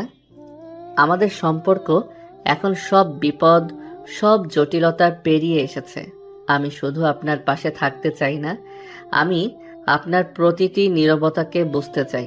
আমাদের গল্পটা শুধু প্রথম প্রেম নয়, এটা একটা সম্পূর্ণ জীবন। দিয়া কথা বললে না। তার চোখ দিয়ে দুফোঁটা জল গড়িয়ে পড়ল, যা ছিল গভীর শান্তি ও ভালোবাসার বহিঃপ্রকাশ। তিনি শুধু আদিকে শক্ত করে জড়িয়ে ধরলেন। সেই আলিঙ্গনে ছিল 4 বছরের অপেক্ষার সমাপ্তি, জীবনের ঝুঁকি পার করার নিশ্চয়তা এবং এক নতুন ভালোবাসা শুরু। টিএসসির বেঞ্চে চাঁদের নীরব আলোয় তাদের সেই প্রেমের আলিঙ্গন যেন ঢাকা বিশ্ববিদ্যালয়ের ইতিহাসে এক অমর নীরব কবিতা লিখে পেল। প্রথম প্রেম, শেষ কথা, যা চিরন্তন। টিএসসি সেই বেঞ্চে তখন তারা দুজন সম্পূর্ণ নীরব, আদি আর দিয়া। এখন শুধু দুটি শরীর নয়, যেন একটি অভিন্ন সত্তা, এক ছন্দে বাঁধা। চাঁদের আলো তাদের উপর এক স্বচ্ছ চাদরের মতো বিছানো। আদি আলতো করে দিয়ার কপালে হাত রাখল, যেখানে সেই রাতে ডক্টর নাসেরের আঘাতে ক্ষতের সৃষ্টি হয়েছিল। এখন সেখানে শুধু স্নিগ্ধ স্পর্শের উষ্ণতা, গভীর আবেগে। আপনি কি জানেন দিয়া, যখন আমি গুদামের অন্ধকারে মৃত্যুর মুখোমুখি দাঁড়িয়েছিলাম, তখন আমার মনে শুধু একটি কথাই ঘুরছিল, আমি যদি আপনাকে আর দেখতে না পাই, আপনার গম্ভীর মুখের হাসিটা যদি আর কোনোদিন না দেখি। সেই মুহূর্তে আমার জীবনের সব থেকে বড় থ্রিলার ছিল আপনাকে হারিয়ে ফেলার ভয়। আদির হাতটি ধরে নিজের বুকে চেপে ধরলেন, তার কণ্ঠে চাপা আর্দ্রতা। আমার ভয়টা আরো গভীর ছিল আদি। আপনি আমার জীবনে এসেছিলেন যখন আমি নিজেকে সম্পূর্ণ স্থির ভেবেছিলাম। আমার জীবনে কোনো চমক ছিল না, ছিল শুধু বইয়ের পাতা আর পেশাগত জীবনের চিন্তা। আপনি এসে আমার এই শান্ত বিষাদকে ভালোবাসলেন। আপনি না থাকলে আমার জীবনটা আবার সেই অন্ধকার নীরব একাকিত্বে ডুবে যেত। আপনি শুধু আমার প্রেমিক নন, আপনি আমার নিঃশ্বাসের কারণ। দিয়ার চোখে গভীর এক স্বীকারোক্তি, যা আদির মনকে এক শান্ত সমুদ্রে ভাসিয়ে দিল। আদি অনুভব করল, দিয়া এখন আর সেই বয়সের ব্যবধান বা সামাজিক যুক্তি নিয়ে ভাবেন না। তার কাছে আদি এখন পৃথিবীর কেন্দ্র। আমি যখন প্রথম আপনার পাশে এই বেঞ্চে বসেছিলাম, তখন আপনার কাছ থেকে আসা সেই মিষ্টি ল্যাভেন্ডার ফুলের গন্ধ, সেই গন্ধটা আজও আমাকে টানে দিয়া। আপনি তখন আমার দিকে সরাসরি তাকাননি, কিন্তু আমার মনে হয়েছিল আপনিও আমার জন্য অপেক্ষা করছিলেন, যদিও আপনি তা মুখে বলেননি। স্মিত হেসে, মেয়েদের নীরবতা কি ছেলেদের সরলতার চেয়ে কম স্পষ্ট? আমি রোজ আপনার জন্য এখানে আসতাম। আপনার দুষ্টুমি, আপনার তারুণ্যের সাহস, এগুলো আমার ভেতরে লুকিয়ে থাকা দিয়াকে জাগিয়ে তুলত। আপনি হয়তো আমার কাছে 3 বছরের জুনিয়র ছিলেন, কিন্তু আমার হৃদয়ের কাছে আপনি ছিলেন আমার সমস্ত জীবনের জন্য মনোনীত। আদি দিয়ার দিকে তাকালো। তার চোখে তখন কোনো দুষ্টুমি নয়, ছিল এক অফুরন্ত কৃতজ্ঞতা এবং চিরন্তন প্রেম। টিএসসির মোড়ে সেই বেঞ্চে তাদের দুজনের শারীরিক দূরত্ব তখন প্রায় শূন্য। তাদের আত্মা যেন এক অজানা ছায়াপথে ঘুরে বেড়াচ্ছিল। দিয়ার কানের কাছে মুখ নিয়ে খুব নিচু স্বরে, প্রায় ফিসফিস করে, দিয়া, আপনি আমার শরৎকালের স্নিগ্ধ আকাশ। আমি জানি আপনি আমার সব থেকে বড় বস, আর তাই আমি আজীবন আপনার এই শাসনের নিচে থাকতে রাজি আছি। শুধু আমার প্রতিজ্ঞা একটাই, আমাদের এই প্রথম প্রেম যেন আমাদের প্রতিটি জন্ম জন্মান্তরের শেষ কথা হয়ে থাকে। দিয়া নিজেকে আর ধরে রাখতে পারলেন না। তিনি সেই নীরব চাঁদনি রাতে ভালোবাসার সেই চিরন্তন বেঞ্চে আদিকে গভীর এক চুম্বনে বাঁধলেন। সেই চুম্বন ছিল তাদের দীর্ঘ যাত্রার এক মধুর স্বীকৃতি, সমস্ত দ্বিধা, ভয় ও ষড়যন্ত্রের উপর ভালোবাসার চূড়ান্ত বিজয়। সেই রাতেই ঢাকা বিশ্ববিদ্যালয়ের বাতাস যেন তাদের এই গভীর রোমান্টিক কবিতাটি প্রতিধ্বনিত করছিল। দিয়া আর আদির জীবন এরপর যেন এক নক্ষত্র খচিত রাতের মতো, যেখানে প্রতিটি মুহূর্তেই ছিল স্নিগ্ধতা ও আলোকময়তা। তাদের এই প্রথম প্রেম শেষ কথা হয়ে শুধু তাদের নিজেদের মধ্যেই সীমাবদ্ধ থাকতো না, তা যেন এক নতুন ভবিষ্যতের স্বপ্ন বুনে দিল। তাদের বিবাহিত জীবনে 3 বছর পূর্ণ হলো। ফাউন্ডেশন এখন শুধু ঢাকাতে নয়, দেশের আরও 3টি জেলায় সফলভাবে কাজ করছে। আদি এখন একজন সম্মানিত সমাজসেবী এবং দিয়া তার প্রধান চালিকা শক্তি ও পরামর্শদাতা। সেই রাতে তাদের ফ্ল্যাটের বারান্দায় তারা বসেছিল। বাইরে টিপটিপ বৃষ্টি, আর ঘরের ভেতর বাজছিল তাদের প্রিয় পুরনো বাঁশির সুর। আদি দিয়ার পাশে বসে একটি ফাইল দেখছিল, আর দিয়া তার ল্যাভেন্ডার সুবাসিত চুলে হাত বোলাচ্ছিলেন। ফাইল দেখতে দেখতে হঠাৎ ফিসফিস করে, দিয়া, আপনি কি খেয়াল করেছেন গত কয়েকদিন ধরে আপনি খুব চুপচাপ থাকছেন? আপনার সেই শান্ত বিষাদ কি আবার ফিরে আসছে? আদির হাতটি ধরে নিজের পেটের কাছে রাখলেন, তার চোখে রহস্যময় হাসি। আপনার বস এখন শুধু আপনাকে শাসন করার রুটিনে নেই আদি, এখন তার রুটিন বদলেছে। আপনার জীবনে এখন আরেকজন জুনিয়র সদস্য আসতে চলেছে। আমার মধ্যে এখন 2 হৃদয়ের স্পন্দন। আদির চোখে মুহূর্তে সেই তারুণ্যের চকমকে আলো ফিরে এলো, তবে এবার তার সাথে মিশে গেল এক অফুরন্ত ভালোবাসা ও বিস্ময়। সে বিশ্বাস করতে পারছিল না তাদের জীবনের সেই প্রথম প্রেম, সেই থ্রিলার, সেই কঠিন লড়াইয়ের পর এখন নতুন প্রাণের আগমন। দিয়াকে সাবধানে জড়িয়ে ধরে তার গলা আবেগে ধরে এলো। দিয়া, আপনি আপনি সত্যি বলছেন? আমার প্রথম প্রেম আর এখন আমাদের প্রথম সন্তান? আদির কপালে চুমু দিয়ে, হ্যাঁ আদি, আপনার সেই 2 বছর বয়সের ব্যবধান নিয়ে আমি যে ভয় পেতাম, সেই ব্যবধান পূরণ করতে আসছে আমাদের জীবনের সব থেকে মিষ্টি সম্পর্ক। আপনি আমার জীবনে আসা সব থেকে সুন্দর দুর্ঘটনা ছিলেন, আর এই নতুন অতিথি আমাদের সবচেয়ে সুন্দর স্বপ্ন। আদি দিয়াকে আরো শক্ত করে জড়িয়ে তুলল।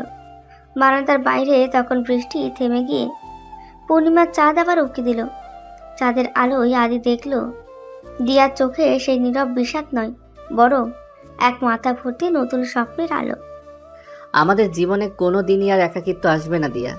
আমাদের প্রথম প্রেম যে গল্প শুরু করেছিল আমাদের সন্তান, সেই গল্পকে পরিপূর্ণতা দেবে। টিএসসির সেই বেঞ্চ থেকে শুরু হওয়া এই যাত্রা, এর চেয়ে সুন্দর আর কিছু হতে পারে না। 9 মাস পর দিয়া জন্ম দিলেন একটি ফুটফুটে কন্যা সন্তানের।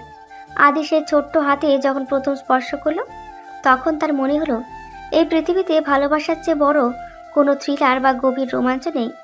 তারা কন্যার নাম রাখলো আয়না, যেন সে তার বাবা মায়ের মতো পরস্পরের প্রতিবিম্ব হয়ে থাকে। দিয়া আর আদি তাদের প্রথম প্রেমই শেষ কথা হয়ে রইল, আর তাদের সন্তান আয়না হয়ে উঠল সেই গল্পের সব থেকে সুন্দর নতুন দিগন্ত। দিয়া আর আদির জীবনে আয়নার আগমন যেন এক শান্তির আস্তরণ বিছিয়ে দিয়েছিল, কিন্তু তারা ভুলে গিয়েছিল প্রেমের দুর্গে একবার ফাটল ধরলে বিপদের ছায়া কখনোই সম্পূর্ণ সরে যায় না। ডক্টর নাসরের পতন হয়েছিল বটে, কিন্তু তার অন্ধকার চক্রের শিকড় ছিল অনেক গভীরে। আয়নার বয়স যখন প্রায় 2 বছর, আদি তখন তার ফাউন্ডেশন নিয়ে ভারতের সীমান্তবর্তী এক প্রত্যন্ত এলাকায় কাজ শুরু করেছেন। সেই অঞ্চলটি মানব পাচার চক্রের জন্য কুখ্যাত। আদি সেখানে সুবিধা বঞ্চিত কিছু শিশুদের শিক্ষাদানের ব্যবস্থা করছিল। একদিন গভীর রাতে আদি দিয়াকে ভিডিও কল করলো, কিন্তু আদিকে দেখে দিয়ার বুক ছ্যাদ করে উঠল। আদির চোখে অস্বাভাবিক সতর্কতা এবং তার কণ্ঠস্বর ছিল ভীত ও সতর্ক। ফিসফিস করে, দিয়া, তুমি কি একা? আয়না ঘুমিয়ে পড়েছে? উদ্বেগ চেপে, হ্যাঁ আদি, কি হয়েছে? তোমাকে এত চিন্তিত লাগছে কেন? তোমার কপালে আবার কিসের দাগ? আদি তার কপালে হাত দিল। সেখানে ডক্টর নাসরের আক্রমণে সে পুরনো ক্ষতের পাশে নতুন একটা লালচে রেখা। শোনো দিয়া, আমি এখানে আরেকটি বড় চক্রের সন্ধান পেয়েছি। এরা নাসেরের চেয়েও ভয়ঙ্কর। মনে হচ্ছে নাসের ছিল শুধু ছোট একটা খেলার গুটি। এখানকার মূল চক্রটা আমার কাজ একেবারে পছন্দ করছে না। গতরাতে আমার ক্যাম্পে হামলা হয়েছিল, অল্পের জন্য বাঁচি। কঠোর স্বরে, আদি, তুমি কেন এত ঝুঁকি নিলে? আদি, আপনি কেন এত ঝুঁকি নিলেন?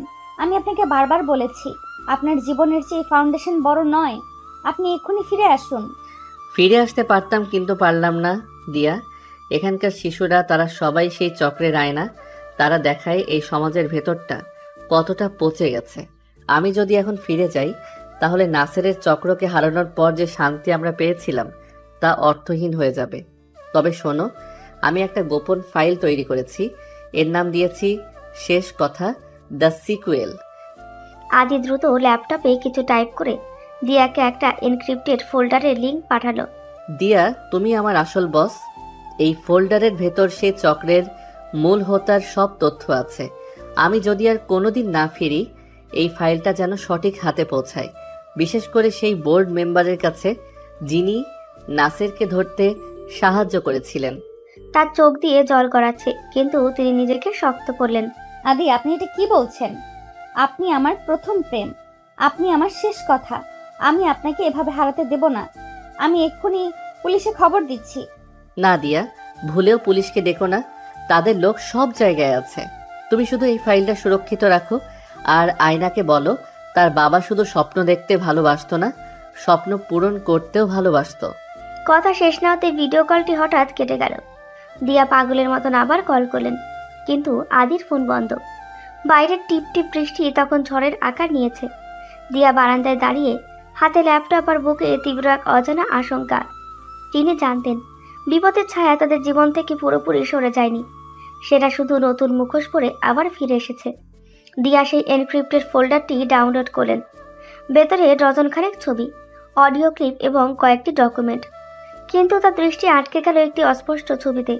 ছবিতে দেখা যাচ্ছিল ডক্টর নাসিরের পুরনো দুর্নীতির কেস চলাকালীন আদালতের বাইরে একজন বয়স্ক প্রভাবশালী রাজনীতিকের পাশে দাঁড়িয়ে আছে তাদের অফিসেরই এক বিশ্বস্ত সহকারী। দিয়া ফিসফিস করে বললেন, বিপদের ছায়া কখনো সরে যায়নি, সেটা আমাদের ঘরের মধ্যেই লুকিয়েছিল। দিয়া কি পারবে তার স্বামীর সেই শেষ কথা দ্য সিকুয়েল ফাইলটি নিয়ে এই নতুন এবং আরও ভয়ঙ্কর চক্রের বিরুদ্ধে রুখে দাঁড়াতে? আদির কল কেটে যাওয়ার পর দিয়া আর এক মুহূর্তও নষ্ট করলেন না। তার মনে তখন আর কোনো আবেগ বা কান্না অবশিষ্ট ছিল না, ছিল শুধু তীক্ষ্ণ বুদ্ধি আর আগুনের মতো ক্রোধ। তার বসের পরিণত মস্তিষ্ক এখন এক বিপজ্জনক থ্রিলারের চূড়ান্ত রহস্য ভেদ করতে প্রস্তুত। দিয়া দ্রুত এনক্রিপ্টেড ফোল্ডার শেষ কথা দ্য সিকুয়েল খুললেন। ভেতরে থাকা তথ্যগুলো তার ধারণাকেও ছাড়িয়ে গেল। আদি শুধু একটি চক্রের সন্ধান দেয়নি, সে এমন কিছু প্রমাণ সংগ্রহ করেছে যা দেশের ক্ষমতা কাঠামোর ভেতরকার এক বিশাল কালো সাম্রাজ্যের দিকে ইঙ্গিত করে। অডিও রেকর্ডিংয়ে ফিসফিস করে, দিয়া, এই চক্রটা নাসেরের চেয়েও স্মার্ট। তাদের প্রধান হোতা হলো ডক্টর নাসেরের মেন্টর, এবং এখন সে দেশের ক্ষমতা কেন্দ্রের খুব কাছাকাছি। আমি জেনেছি সে তার অবৈধ টাকা সাদা করার জন্য আমাদের ফাউন্ডেশনকে ব্যবহার করতে চেয়েছিল, আর তাকে সাহায্য করছে তোমার এনজিওর এর ভেতরেরই কেউ। দিয়া সেই অস্পষ্ট ছবিটার দিকে আবার তাকালেন। বয়স্ক প্রভাবশালী রাজনীতিকের পাশে দাঁড়িয়ে তাদের এনজিও এর সহকারী ডিরেক্টর সাজিদ।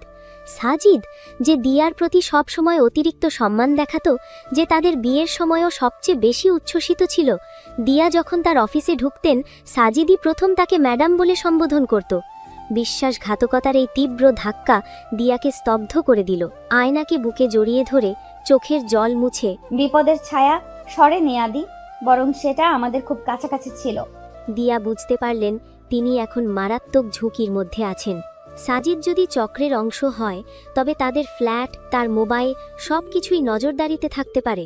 তিনি তৎক্ষণাৎ সিদ্ধান্ত নিলেন ফ্ল্যাটে থাকা নিরাপদ নয়। তিনি দ্রুত আয়নাকে ঘুম থেকে জাগালেন, তাকে উষ্ণ কাপড় পরালেন এবং শেষ কথা ফাইলটি একটি এনক্রিপ্টেড পেনড্রাইভে ভরে সেটা তার ছোটবেলার উপহার পাওয়া টেডি বিয়ারের পেটের ভেতরে সেলাই করে দিলেন। এটিই ছিল তার জীবনের শেষ বাজি। দিয়া তার অফিসের সেই ক্ষমতাশালী বোর্ড মেম্বারকে, যিনি নাসেরের সময় তাকে সাহায্য করেছিলেন, ফোন করলেন, কণ্ঠস্বর শীতল ও স্থির। স্যার, দিয়া বলছি, আদির জীবন ঝুঁকিতে, এবং এর সাথে দেশের সব থেকে বড় পাচার চক্র জড়িত। আমি আপনাকে এক্ষুনি একটা ঠিকানা পাঠাচ্ছি, আপনি সেখানে একা আসুন। যদি আমার সাথে কিছু হয়, তবে এই তথ্যগুলো আপনার মাধ্যমেই বাইরে যাবে। আপনার নিরাপত্তার সম্পূর্ণ নিশ্চয়তা আমার প্রয়োজন। দিয়া ঠিকানা পাঠালেন ঢাকা বিশ্ববিদ্যালয় ক্যাম্পাসের একটি গোপন আস্তানার, যেখানে শুধু দিয়া আর আদি তাদের প্রথম ডেটের পর একবার গিয়েছিল। টিএসসির মোড় থেকে কিছুটা দূরে প্রায় অন্ধকার একটি কফি শপের দোতলার কোণে তিনি রাত ৩টে আয়নাকে নিয়ে ফ্ল্যাট থেকে বেরোলেন। লিফটে নামার সময় তার মনে হলো পুরো ফ্ল্যাটটা যেন তাকে দেখছে। ফ্ল্যাট থেকে বেরিয়ে একটা ট্যাক্সি নিলেন, কিন্তু ট্যাক্সিটা যখন টিএসসির মোড়ের দিকে যাচ্ছিল, তখন তার গাড়ির গতিরোধ করে আরেকটি কালো গাড়ি। ভেতরে সাজিদ, তার মুখে সেই মিষ্টি হাসিটা এখন শয়তানি হাসিতে পরিণত হয়েছে। ট্যাক্সির জানালার কাছে এসে শান্দাও স্বরে, দৃঢ় চোখে, সাজিদ, আমার পথ ছাড়ো। তুমি আমার স্বামীকে বিপদে ফেলেছো। হাসতে হাসতে, আসলে ম্যাডাম, আপনি ছিলেন সবথেকে বড় ভুল। আপনার থিসিস, আপনার এনজিও সব আমাদের পথে বাধা সৃষ্টি করছিল। আর এই জুনিয়র ছেলেটা, সে তো শুধু এক সেমিস্টারের ভুল। এখন সব ঝামেলা মিটে যাচ্ছে। শেষ কথা, ফাইলটা দিয়ে দিন ম্যাডাম, তাহলে আপনাকে আর আয়ানকে নিরাপদে থাকতে দেব। দিয়া বুঝলেন সাজিদ শুধু ফাইল নয়, তাদের নীরব ভালোবাসার পরিণতিটাকেও কেড়ে নিতে এসেছে। তিনি এক মুহূর্তে সিদ্ধান্ত নিলেন। তিনি ট্যাক্সির দরজাটা সজোরে সাজিদের গাড়িতে ধাক্কা দিয়ে খুলে দিলেন এবং ট্যাক্সির অন্য দরজা দিয়ে আয়নাকে নিয়ে টিএসসির মোড়ের ভিড়ের দিকে ছুটলেন। পূর্ণিমার চাঁদনি রাতে দিয়া ছুটছেন, বুকে আয়না আর ব্যাগে আদির শেষ কথা, আর পেছনে বিশ্বাসঘাতক সাজিদের তীক্ষ্ণ চিৎকার। দিয়া জানতেন এই দৌড় শুধু জীবন বাঁচানোর নয়, এটা ছিল প্রথম প্রেমের প্রতিজ্ঞাকে শেষ কথা হিসেবে ধরে রাখার এক ভয়ঙ্কর অন্তিম লড়াই। টিএসসির মোড় তখন মধ্যরাত্রির নিস্তব্ধতা ভেঙে যেন জেগে উঠল। দিয়া তার বুকে আয়নাকে আঁকড়ে ধরে পাগলের মতো ছুটছিলেন। পিছন থেকে সাজিদের কর্কশ কণ্ঠস্বর ভেসে আসছিল, যা রাতের বাতাসকে আরও ভারী করে তুলছিল। চিৎকার করে, দাঁড়ান ম্যাডাম, আপনার দৌড় বৃদ্ধা। পুরো ঢাকা আমাদের নখদর্পণে। ওই পেন ড্রাইভটা দিন, নইলে আপনার প্রথম প্রেম আদিরও সাথে আমাদের শেষ কথাটাও আজকেই শেষ হয়ে যাবে। দিয়া এক মুহূর্তের জন্যেও পিছন ফিরে তাকালেন না। তার পায়ে যেন অদম্য শক্তি। এই দৌড় শুধু তার আর আয়নার জীবনের জন্য নয়, এটা ছিল আদির স্বপ্ন এবং প্রতিশ্রুতির জন্য। দিয়ার মনে পড়ল আদির সেই কথাগুলো, আপনি আমার বস, আমাকে সাহস দিন। তিনি টিএসসির বেঞ্চের পাশ দিয়ে ছুটলেন, যে বেঞ্চ তাদের ভালোবাসার নীরব সাক্ষী। দিয়ার চোখে তখন আর জল নেই, আছে লড়াইয়ের আগুন। দিয়া দ্রুত সেই পুরনো কফি শপের দিকে ছুটলেন যেখানে বোর্ড মেম্বারকে আসতে বলেছেন। কিন্তু মোড়ে পৌঁছনোর আগেই তিনি দেখলেন সাজিদের গাড়ি তাকে আটকে ফেলার চেষ্টা করছে। দিয়া ঝুঁকি নিলেন। তিনি রাস্তার পাশে থাকা ফলের দোকানগুলোর আড়ালে ঢুকে পড়লেন, আয়নাকে আরও শক্ত করে জাপটে ধরলেন। সাজিদ তখন গাড়ি থেকে নেমে এসেছে, তার চোখে পেশাদার খুনিদের হিংস্রতা। ম্যাডাম, এই বাড়াবাড়ি হচ্ছে। এই শহরে কোনো গলি আপনার পরিচিত নয়। ফিসফিস করে, টিএসসি আমার কাছে সব থেকে পরিচিত জায়গা সাজিদ, আর এখানে আদি আমাকে প্রেম শিখিয়েছে, আর আমি শিখেছি লড়তে। দিয়া এক সুযোগ নিলেন। মোড়ের ভিড় কিছুটা কমে আসতেই তিনি দ্রুত সেই অন্ধকার কফি শপের ভিতরের সিঁড়ি দিয়ে দোতলায় উঠে গেলেন। কফি শপ বন্ধ, কিন্তু ভেতরে মৃদু আলো জ্বলছে। দিয়ার হৃৎস্পন্দন দ্রুত হলেও তিনি সিঁড়ির শেষ ধাপে দাঁড়িয়ে গভীর শ্বাস নিলেন। উপরে আবছা আলোয় বোর্ড মেম্বারকে দেখা গেল। তিনি একা, কিন্তু তার পাশে বসা ছিল ইউনিভার্সিটির এক প্রাক্তন সিকিউরিটি গার্ড, যাকে দিয়া প্রথম থিসিস জমার সময় সন্দেহজনকভাবে আশেপাশে ঘোরাফেরা করতে দেখেছিলেন। দিয়ার মনে আবার তীব্র সন্দেহ দানা বাঁধল। চিন্তিত ভঙ্গিতে, দিয়া, আপনি এসেছেন? আমি আপনার মেসেজ পেয়েছি। আদির কি হয়েছে? এইসব কি বলছেন? সাবধানে। স্যার, ফাইলটি আমার কাছে আছে, কিন্তু আমাকে আগে জানতে হবে এই গার্ড এখানে কেন। দিয়ার চোখে তীক্ষ্ণ প্রশ্ন। বোর্ড মেম্বার তখনও দ্বিধায়, কিন্তু সাজিদের পায়ের শব্দ সিঁড়িতে শোনা গেল। সময় ফুরিয়ে আসছে। দিয়ার দেয় করলেন না। তিনি দ্রুত টেডি বিয়ারের পেট থেকে পেনড্রাইভটি বের করে বোর্ড মেম্বারের হাতে দিলেন। স্যার, এর ভেতরে সমস্ত তথ্য আছে। আপনি পারেন এই চক্রকে থামাতে, কিন্তু আমার একটা অনুরোধ, আদির সন্ধান না পাওয়া পর্যন্ত এই ফাইল যেন বাইরে না যায়। পেনড্রাইভটা নিয়ে দ্রুত তার ল্যাপটপে ইনসার্ট করতে করতে, চিন্তা করবেন না দিয়া, আমি সব দেখছি। ঠিক তখনই সাজিদ হাঁপাতে হাঁপাতে দরজার সামনে এসে দাঁড়ালো, তার হাতে একটা চমকানো চাকু। ম্যাডাম, আপনি ভাবলেন আমাকে এভাবে বোকা বানাবেন? আপনি আর আদি 2 বছরের জুনিয়র সিনিয়র প্রেমের নাটক সব শেষ হবে আজ। সাজিদ বোর্ড মেম্বারের দিকে তেড়ে গেল, কিন্তু দিয়া এক লহমায় টেবিলের ওপর থেকে একটা গ্লাস তুলে সাজিদের দিকে ছুঁড়ে মারলেন। এই সুযোগে বোর্ড মেম্বার ফাইলটি ডিক্রিপ্ট করে ফেললেন। ফাইলটি খোলার সাথে সাথেই ল্যাপটপের স্ক্রিনে ভেসে উঠল আদির হাতে লেখা একটা স্বাক্ষরিত চিঠি। স্ক্রিনে লেখা, দিয়ার চোখ অশ্রুসিক্ত। দিয়া, আমার এই ফাইলটা বোর্ড মেম্বারকে দেবে, কিন্তু আমি নিশ্চিত এই চক্রের হোতা বোর্ডের ভেতরের কেউ। ফাইল ডিক্রিপ্ট হওয়ার পর আসল অপরাধীর কাছে একটি স্বয়ংক্রিয় বার্তা পৌঁছাবে। বার্তাটি হলো, তুমি পরাজিত। দিয়া, তুমি আমার শেষ কথা। আমি জানি তুমি জিতবে। ফাইল ডিক্রিপ্ট হতেই একটি ছোট ইলেকট্রনিক বিপ শব্দ হলো এবং সঙ্গে সঙ্গে বোর্ড মেম্বারের মুখটা ফ্যাকাশে হয়ে গেল। আদির সন্দেহ সত্য প্রমাণিত হলো। আসল বিশ্বাসঘাতক সাজিদ নয়, বরং বোর্ড মেম্বার নিজেই, হতভম্ব হয়ে কাঁপতে কাঁপতে। আদি, তুই তুই জানতিস? সাজিদ, ওকে ধর জলদি। সাজিদও তখন চরম বিভ্রান্ত। সেও বুঝতে পারছিল না কে আসলে মূল হোতা। এই সুযোগে দিয়া আয়নাকে বুকে জড়িয়ে সিঁড়ির দিকে ছুটলেন। তার হাতে তখন সেই ফাইল ডিক্রিপ্ট হওয়া ল্যাপটপ। বাইরে তখন পুলিশের সাইরেন শোনা যাচ্ছিল।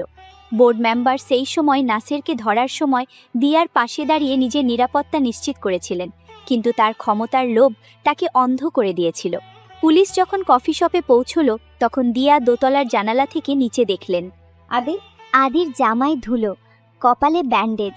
সে পুলিশের সাথে দাঁড়িয়ে আছে। আদি সেই ক্যাম্প থেকে পালিয়ে এসে নিজেই স্থানীয় পুলিশের কাছে গিয়েছিল এবং দিয়ার সাথে বোর্ড মেম্বারের যোগাযোগের বিষয়টি জেনে তিনি একটি পাল্টা ফাঁদ পেতেছিলেন। দিয়ার দিকে তাকিয়ে চিৎকার করে, দিয়া, আমি জানতাম আপনি পারবেন। আপনি আমার প্রথম প্রেম এবং আমাদের শেষ কথা আপনি রক্ষা করবেন। দিয়া দোতলা থেকে নেমে এসে আদিকে জড়িয়ে ধরলেন। এইবার আলিঙ্গন শুধু রোম্যান্টিক ছিল না, ছিল জীবনের চরম থ্রিলার পার করার পর স্বস্তির শ্বাস। তাদের ভালোবাসা ছিল এক কঠিন সমীকরণ, যা শেষ পর্যন্ত বুদ্ধি, বিশ্বাস এবং প্রতিজ্ঞা দিয়ে জয়ী হলো। বিপদের ছায়া সরে যায়নি, কিন্তু তাদের ভালোবাসা সেই ছায়াকে চিরদিনের জন্য পরাজিত করে দিল। সেই রাতের শ্বাসরুদ্ধকর ঘটনার পর বোর্ড মেম্বার ও সাজিদ সহ পুরো চক্রটিকে আইনের হাতে তুলে দেওয়া হলো। আদির বুদ্ধিমত্তা এবং দিয়ার অদম্য সাহস এই দুইয়ের যুগলবন্দি শুধু তাদের জীবন নয়, দেশের সুবিধাবঞ্চিত শিশুদের ভবিষ্যৎকেও নিরাপদ করল। আদির কপালে সেই পুরনো ক্ষতচিহ্নটা এবার বিপদ ও জয়ের এক নতুন গল্পের সাক্ষী হয়ে রইল। কয়েক সপ্তাহ পর পরিস্থিতি শান্ত হয়ে এক পরন্ত বিকেলে দিয়া আর আদি তাদের ফ্ল্যাটের বারান্দায় বসল। আয়না তখন ঘরের ভেতরে আর টেডি বিয়ারের সাথে খেলা করছে, যার ভেতরে একদিন ফাইল লুকানো ছিল। এক কাপ গরম কফি হাতে আদির দিকে তাকালেন। তার চোখে এখন শুধু গভীর প্রশান্তি। আপনি কেন সেই প্রথম দিনেই আমাকে বলেননি আদি? বোর্ড মেম্বারকে আপনি সন্দেহ করেন? দিয়ার হাত ধরে আলতো করে চুমু খেয়ে, আমি চেয়েছিলাম আপনি আপনার গবেষক মন দিয়ে শেষ পর্যন্ত প্রমাণ করুন।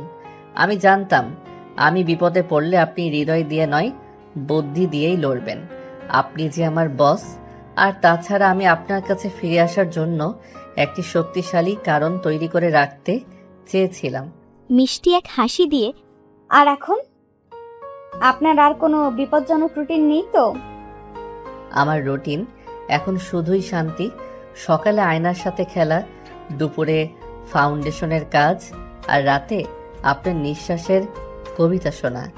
আমাদের জীবনে এখন কোনো থ্রিলার নেই দিয়া, আছে শুধু চিরন্তন রোম্যান্স। দিয়া মাথা নিচু করে হাসলেন। এই মানুষটা সত্যি তার জীবনে আসা সব থেকে সুন্দর দুর্ঘটনা, যিনি তার জীবনের সব জটিলতা, সব ভয়কে সরল ভালোবাসার জাদুতে জয় করেছেন। আদির কাঁধে মাথা রেখে ফিসফিস করে, টিএসসির সেই বেঞ্চে আপনি আমাকে বলেছিলেন আমার সেমিস্টার শেষ হতে আরো 2 বছর বাকি। এই 2 বছর আমি রোজ আপনার জন্য এখানে অপেক্ষা করব। আপনি শুধু 2 বছর অপেক্ষা করেননি আদি, আপনি মৃত্যুর ওপার থেকেও আমার জন্য ফিরে এসেছেন। কারণ আমি জানতাম দিয়া আপনি আমার প্রথম প্রেম, আর আমি আপনাকে প্রতিজ্ঞা করেছিলাম এই প্রেমই হবে আমাদের শেষ কথা। আমাদের গল্পটা শুধু দুটি মানুষের নয়, এটা হলো বিশ্বাস, সাহস এবং নিখাত ভালোবাসার গল্প, যা কোনো ষড়যন্ত্র বা বয়সকে পরোয়া করে না। তাদের ফ্ল্যাটের জানালা দিয়ে তখন ভেসে এলো আয়নার খলখল হাসি। তাদের ভালোবাসা ছিল এক সম্পূর্ণ বৃত্ত, যেখানে শুরুটা ছিল টিএসসির মোড়ে এক বসন্তের বিকেলে, আর সমাপ্তি হলো এক নিরাপদ আশ্রয়, এক নতুন স্বপ্নের হাত ধরে। আদি আর দিয়া তারা প্রমাণ করল জীবনের সবচেয়ে বড় রোম্যান্স লুকিয়ে থাকে বিপদের ছায়া পেরিয়ে আসা প্রতিজ্ঞার মধ্যে। তাদের প্রথম প্রেম শেষ কথা হয়ে রইল। দিয়া আর আদিহন্ত ভেবেছিলেন তাদের জীবনের থ্রিলার পর্ব শেষ, কিন্তু তারা জানতেন না ক্ষমতার অন্ধকার স্রোত কখনো পুরোপুরি শুকিয়ে যায় না, শুধু তার গতিপথ বদলায়। আয়নার বয়স যখন 5, তাদের ফাউন্ডেশন তখন দেশের সীমানা ছাড়িয়ে আন্তর্জাতিক স্তরে পরিচিতি পেয়েছে। আদি ও দিয়া এখন সমাজের চোখে আদর্শ দম্পতি। একদিন আদি যখন তার অফিসের কেবিনে বসেছিলেন, তখন দরজায় মৃদু টোকা পড়ল। তাদের অফিসের নতুন সিকিউরিটি চিফ ইব্রাহিম প্রবেশ করলেন। ইব্রাহিমের চোখ দুটো অস্বাভাবিকভাবে স্থির। ভীতস্বরে, স্যার, একটা অদ্ভুত জিনিস হচ্ছে। গত 3 দিন ধরে ঠিক রাত 2:01 আমাদের পুরো সার্ভার সিস্টেমে একটা অচেনা ডাটা প্যাক ঢোকে। এটা কোনো ভাইরাস নয় স্যার, এটা যেন কেউ দূর থেকে পর্যবেক্ষণ করছে। কপাল কুঁচকে, পর্যবেক্ষণ? আমাদের ফাউন্ডেশনের নজরদারি করে লাভ কি? নাসের বা বোর্ড মেম্বারের চক্র তো ভেঙে গেছে। স্যার, ডাটা প্যাকের এনক্রিপশন কোডটা খুব পুরনো। এটা অনেকটা সেই কোডের মতো যা দিয়ে ডক্টর নাসেরের চক্র নিজেদের মধ্যে যোগাযোগ করত। আমি নিশ্চিত নই, তবে মনে হচ্ছে অতীতের ছায়া আবার ফিরে আসছে। আদির শরীরে একটা ঠান্ডা স্রোত নেমে গেল। নাসিরের পুরনো কোড, তার মানে সেই চক্রের কিছু অংশ এখনো বাইরে আছে এবং তারা প্রতিশোধের অপেক্ষা করছে। আদি সঙ্গে সঙ্গে দিয়াকে কল করলেন। দিয়া, তুমি এখন এই ল্যাপটপে বসো। সেই পুরনো এনক্রিপশন কোডগুলো মনে আছে? সেগুলোর সাথে মিলিয়ে দেখো। মনে হচ্ছে আমরা আবার বিপদে। অফিসের মিটিং থেকে উঠে এসে কণ্ঠের তীব্র উদ্বেগ। আদি, আয়না এখন স্কুলে আছে, আপনি একদম চিন্তা করবেন না, আমি এক্ষুনি দেখছি। দিয়া দ্রুত তাদের গোপন এনক্রিপশন ফাইল, সেই অসম্পূর্ণ থিসিসের অংশ বের করলেন। ইব্রাহিমের দেওয়া ডেটা প্যাকেটটির কোড মেলাতেই দিয়ার চোখে আতঙ্ক ফিরে এলো। কোডটা শুধু নাসেরের নয়, এটা ছিল সেই বয়স্ক রাজনীতিকের ব্যবহৃত একটি বিশেষ প্যাটার্ন, যার সাথে বোর্ড মেম্বার যুক্ত ছিলেন। ফিসফিস করে, আদি, এটা শুধু পুরনো কোড নয়, এই কোড ব্যবহার করত সেই ক্ষমতার কাঠামোর মূল হোতারা। তারা শুধু নাসের বা বোর্ড মেম্বারকে নয়, আমাদের পুরো সিস্টেমকেই অনুসরণ করছে। কিন্তু কেন? আমরা তো এখন আর তাদের পথে বাধা নই। আদি, তুমি ভুলে যাচ্ছ তোমার ফাউন্ডেশনের আন্তর্জাতিক পরিচিতি এখন অনেক বেশি। ওরা হয়তো এখন তোমার খ্যাতিকে কাজে লাগিয়ে নিজেদের অবৈধ কার্যকলাপকে বৈধতা দিতে চাইছে, কিন্তু তারা আমাদের বিশ্বাস করে না। তারা জানে আমরা তাদের সবচেয়ে বড় দুর্বলতা। ঠিক তখনই দিয়ার অফিস রুমের ভেতরের দেওয়ালে থাকা একটা পুরনো ফটো ফ্রেম হঠাৎই সামান্য কাত হয়ে গেল। দিয়ার তীক্ষ্ণ দৃষ্টি সেই ফ্রেমে স্থির হলো। ফ্রেমটা যেখানে ছিল সেখানে আগে একটা ছোট ফাটল ছিল, যেটা দিয়া সম্প্রতি সারিয়েছিলেন। মনে মনে, অসম্ভব, সাজিদ বা বোর্ড মেম্বারের লোক কেউ কি এখানে? তিনি ফটো ফ্রেমটা সরাতেই দেখলেন দেওয়ালে একটা ক্ষুদ্র ছিদ্র, আর ছিদ্রের মধ্য দিয়ে একটা ক্ষীণ আলো আসছে, যা বোঝায় এর পেছনেই একটা গোপন ডিভাইস বসানো আছে। দিয়ার বুক ধড়ফড় করে উঠল। তাদের শান্তির আশ্রয় মোটেই নিরাপদ ছিল না। আদিকে কল দিয়ে দ্রুত ও সতর্ক স্বরে, আদি, আমি একা নেই, আমাদের অফিসে মাইক্রো ক্যামেরা বসানো হয়েছে। কেউ একজন আমাদের প্রতিটি কথা, প্রতিটি পদক্ষেপ অনুসরণ করছে। এই মুহূর্তে আমার মনে হচ্ছে আমাদের চারপাশে যে সহায়ক শক্তি ছিল, তারই ভেতরের কেউ এই কাজ করছে। দিয়া, তুমি শান্ত হও। আমাকে বলো, তোমার সবচেয়ে বিশ্বস্ত কে এখন? সবচেয়ে বিশ্বস্ত আমাদের নতুন হিসাবরক্ষক রহমান। সে অত্যন্ত সৎ। ঠিক আছে, তুমি রহমানকে দিয়ে একটা ভুয়া ফাইল তৈরি করাও। তাতে লেখো, ফাউন্ডেশনের সব টাকা সীমান্তের একটি নির্দিষ্ট অ্যাকাউন্টে ট্রান্সফার করা হচ্ছে। আমি জানি এটা ঝুঁকি, কিন্তু আমাদের শিকারীকে ফাঁদে ফেলতে হবে। দিয়া জানতেন এই খেলা আবার শুরু হলো, কিন্তু এইবার বাজি আরও বড়। আদি দূরে, আর দিয়াকে একা লড়তে হচ্ছে অন্ধকারে লুকিয়ে থাকা এক অদৃশ্য শত্রুর সাথে। সেই রাতে দিয়া ঘুমালেন না। তিনি শুধু আয়নায় ঘুমন্ত মুখের দিকে তাকিয়ে প্রথম প্রেমের শেষ প্রতিজ্ঞা মনে করলেন। বিপদের ছায়া সরে যায়নি, তা এখন দেওয়ালের আড়াল থেকে ফিসফিস করছে। দিয়া জানতেন এখন প্রতিটি পদক্ষেপই মৃত্যুর ঝুঁকি। তিনি নিজের আবেগ চেপে ধরে অভিনেত্রীর মতো অফিসের রুটিন শুরু করলেন। তার লক্ষ্য রহমান, তাদের অত্যন্ত বিশ্বস্ত হিসাবরক্ষক। রহমানের কেবিনে গিয়ে শান্ত কিন্তু উদ্বেগের স্বরে, রহমান, একটা মারাত্মক সমস্যা হয়েছে। আমাদের ফাউন্ডেশনের সার্ভারে কিছু অচেনা অনুপ্রবেশ ঘটেছে। আদি মনে করছে এটা আমাদের সীমান্তের কাজে বড় সড় ঝুঁকি তৈরি করতে পারে। চশমা ঠিক করতে করতে শান্ত চোখে, কি হয়েছে ম্যাডাম? আমি সব দেখছি। গলা নামিয়ে এমনভাবে যেন দেয়ালের মাইক্রো ক্যামেরা শুনতে পায়। শোনো আদি, আমাকে নির্দেশ দিয়েছে এখন কোনো ঝুঁকি নেওয়া যাবে না। সীমান্তে আমাদের যে বড় অঙ্কের টাকাটা যাওয়ার কথা, সেটা এখনই বন্ধ করতে হবে।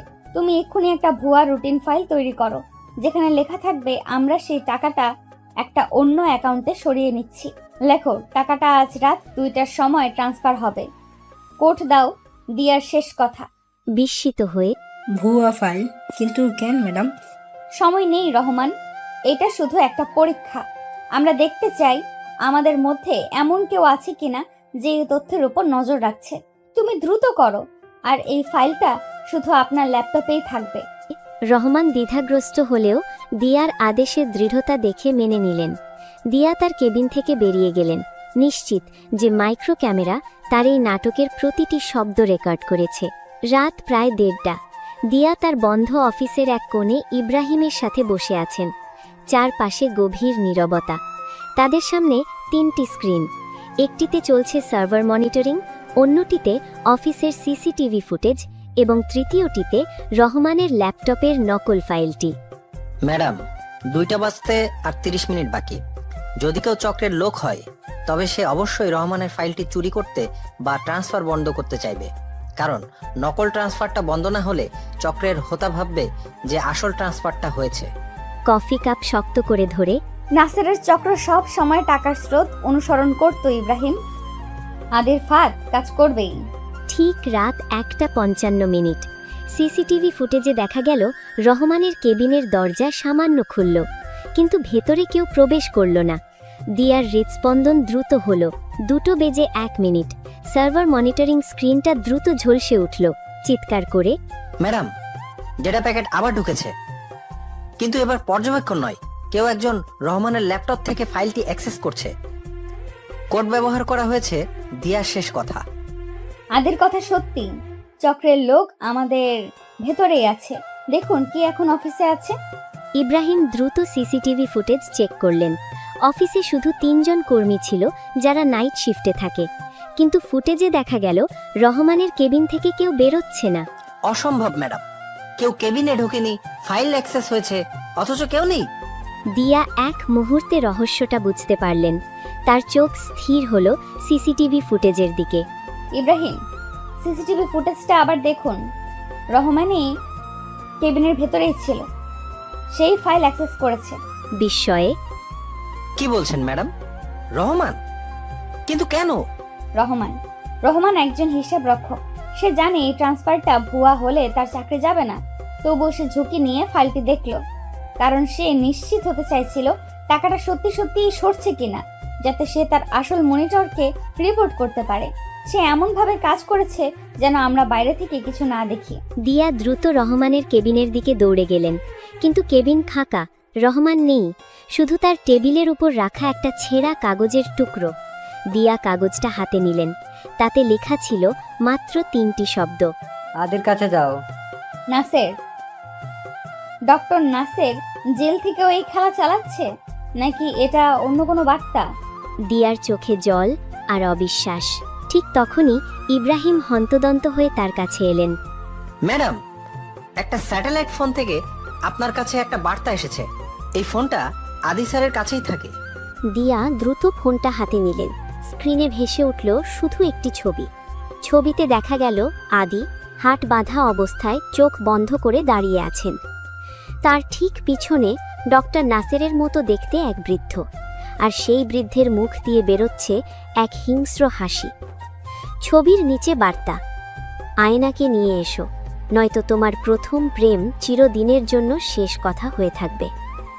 দিয়ার জগৎ যেন এক মুহূর্তে কেঁপে উঠল। নাসেরের চক্র ভেঙে গেলেও তার গুরু বা পিতা সমান কেউ এই খেলা চালাচ্ছে, এবং রহমান ছিল সেই চক্রের অংশ। আর তারা এবার শুধু টাকা নয়, আয়নাকেও চাইছে। দিয়ার হৃদয়ে এখন এক ভয়ঙ্কর দ্বৈরথ।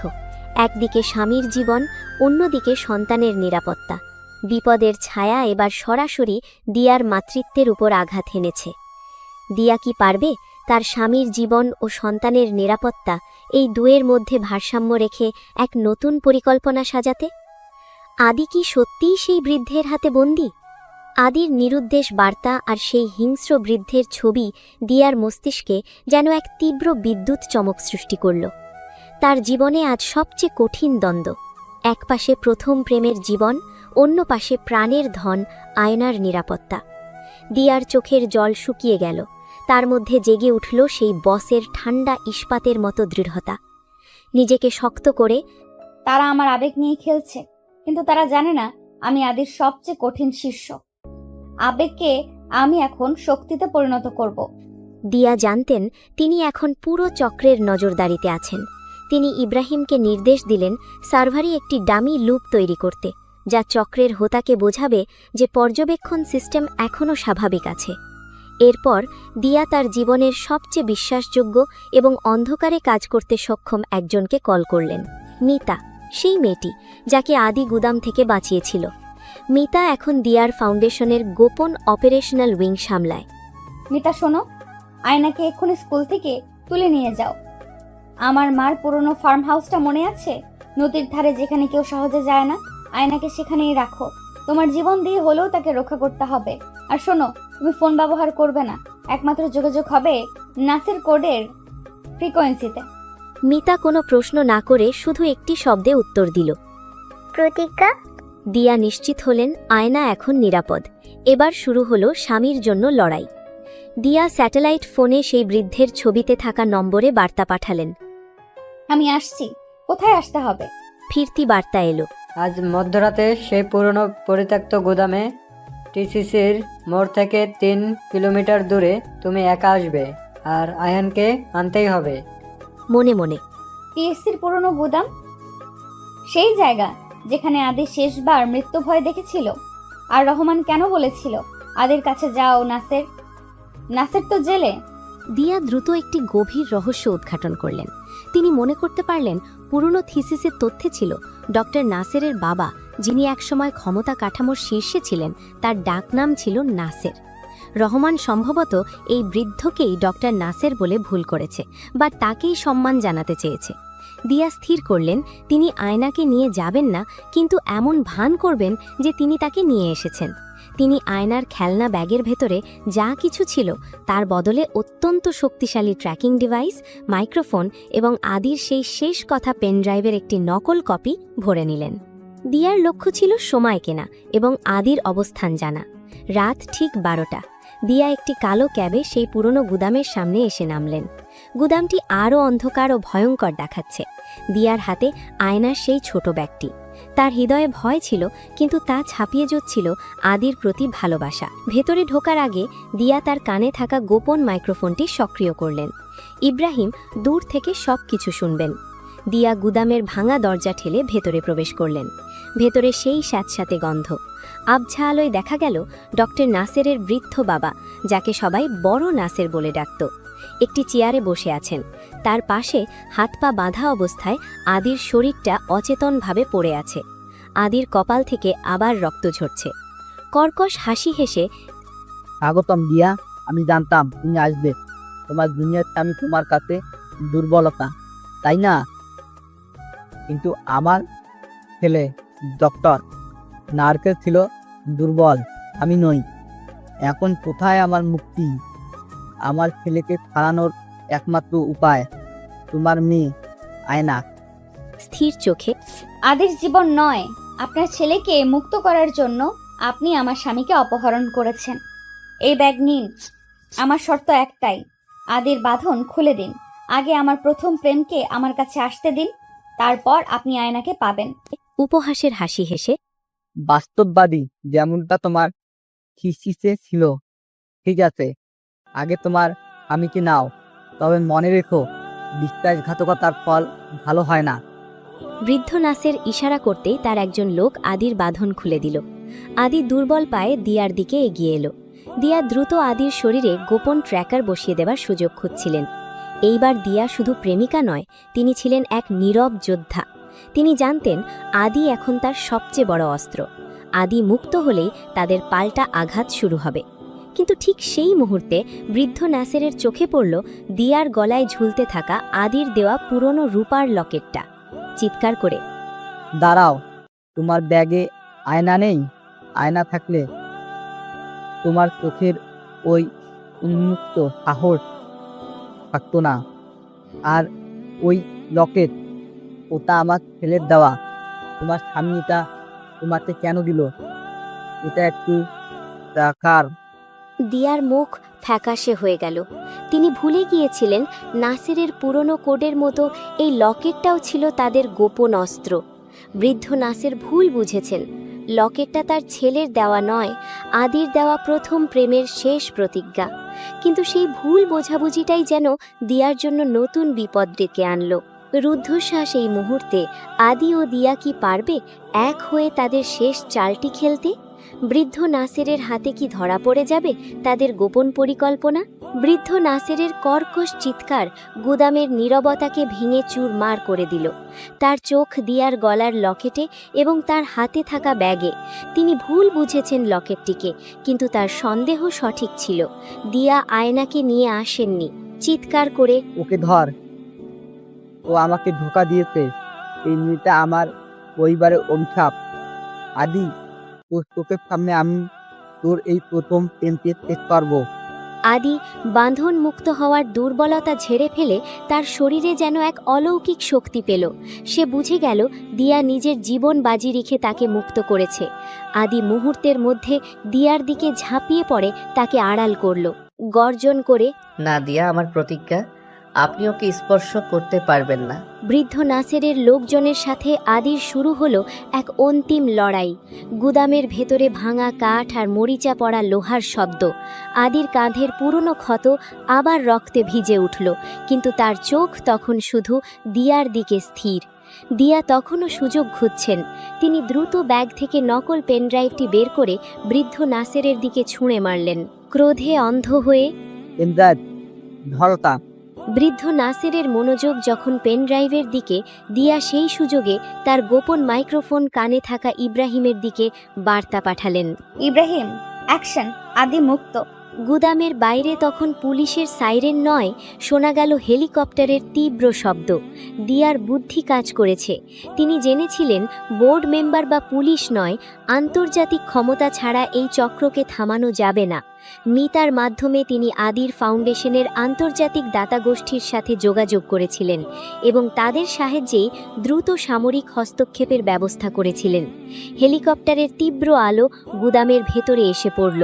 বৃদ্ধ নাসির এবং তার সহযোগীরা স্তম্ভিত হয়ে গেল, অবিশ্বাসের চোখে। এটা কি? এত ক্ষমতা তোমার? এত ক্ষমতা তোমার? তুমি কি শুধু এনার্জিও এ ডিফেন্স নও? আদির পাশে দাঁড়িয়ে দৃঢ় কণ্ঠে, আমি শুধু একজন ডিরেক্টর নই, আমি আমার স্বামীর প্রথম প্রেম, শেষ কথা। আর আমি আমার পরিবারকে রক্ষা করার জন্য যে কোনো থ্রিলারের শেষ প্রান্তে যেতে পারি। আন্তর্জাতিক বাহিনীর সদস্যরা দ্রুত গুদামের নিয়ন্ত্রণ নিল। বৃদ্ধ নাসেরকে যখন হ্যান্ডকাফ পরানো হচ্ছিল, তখন তার চোখে ছিল শুধু পরাজয়ের ক্রোধ। তোরা জিতলি, কিন্তু তোদের এই ট্রেন বেশি দিন টিকবে না। তোদের গল্পের কথা আমি লিখবা। শ্বাস নিতে কষ্ট হচ্ছে, কিন্তু হাসি মুখে, দেখা যাক, আমার প্রথম প্রেমের প্রতিজ্ঞা আপনার ক্ষমতার চেয়ে অনেক বেশি শক্তিশালী, স্যার।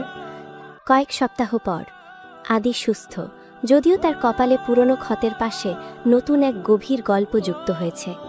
দিয়া আর আদি, তারা এখন নিরাপদ ও শান্ত। তারা আর কোনো ঝুঁকি নিলেন না। ফাউন্ডেশনের দায়িত্ব তারা মিতার হাতে তুলে দিলেন এবং তারা তিনজন, আদি, দিয়া এবং আয়না, ঢাকা ছেড়ে এক শান্ত সমুদ্রের ধারে পাড়ি জমালেন। সেই সমুদ্রের ধারে এক সন্ধ্যায় দিয়া আদির কপালে সেই পুরনো ও নতুন ক্ষতের উপর অল্প করে চুমু খেলেন। আর কোনো বিপদ নয় আদি, আমাদের জীবনের থ্রিলার পর্ব এখানেই শেষ। দিয়ার হাত ধরে সমুদ্রের দিকে তাকিয়ে, বিপদ হয়তো শেষ হবে না দিয়া, কিন্তু ভালোবাসা শেষ হবে না। আপনি আমার সেই গুরুজন যিনি শিখিয়েছেন জীবনের কঠিনতম যুদ্ধেও আবেগ আর বুদ্ধির ভারসাম্য রাখতে হয়। আপনার জন্য আমি বারবার ফিরে আসব, কারণ আদি দিয়ার দিকে ফিরে তাকালেন। তার চোখে সেই তারুণ্যের চকমকে আলো, যা আজও দিয়ার হৃদয়ে ঝড় তোলে। কারণ আপনি আমার প্রথম প্রেম, আর আমাদের এই ভালোবাসাই আমাদের চিরন্তন শেষ কথা। সমুদ্রের ঢেউয়ের শব্দে তাদের সেই ভালোবাসার অঙ্গীকার মিশে গেল। দিয়া আর আদির গল্প ছিল এক অপূর্ণ থিসিস থেকে শুরু করে একটি সুখী পরিবারের পূর্ণবৃত্ত। এই গল্প প্রমাণ করল প্রেম কখনো বয়স বা সামাজিক অবস্থান মানে না। তা যে কোনো বিপদ বা ষড়যন্ত্রের ছায়াকে উপেক্ষা করে চিরন্তন শান্তির আশ্রয় খুঁজে নিতে পারে।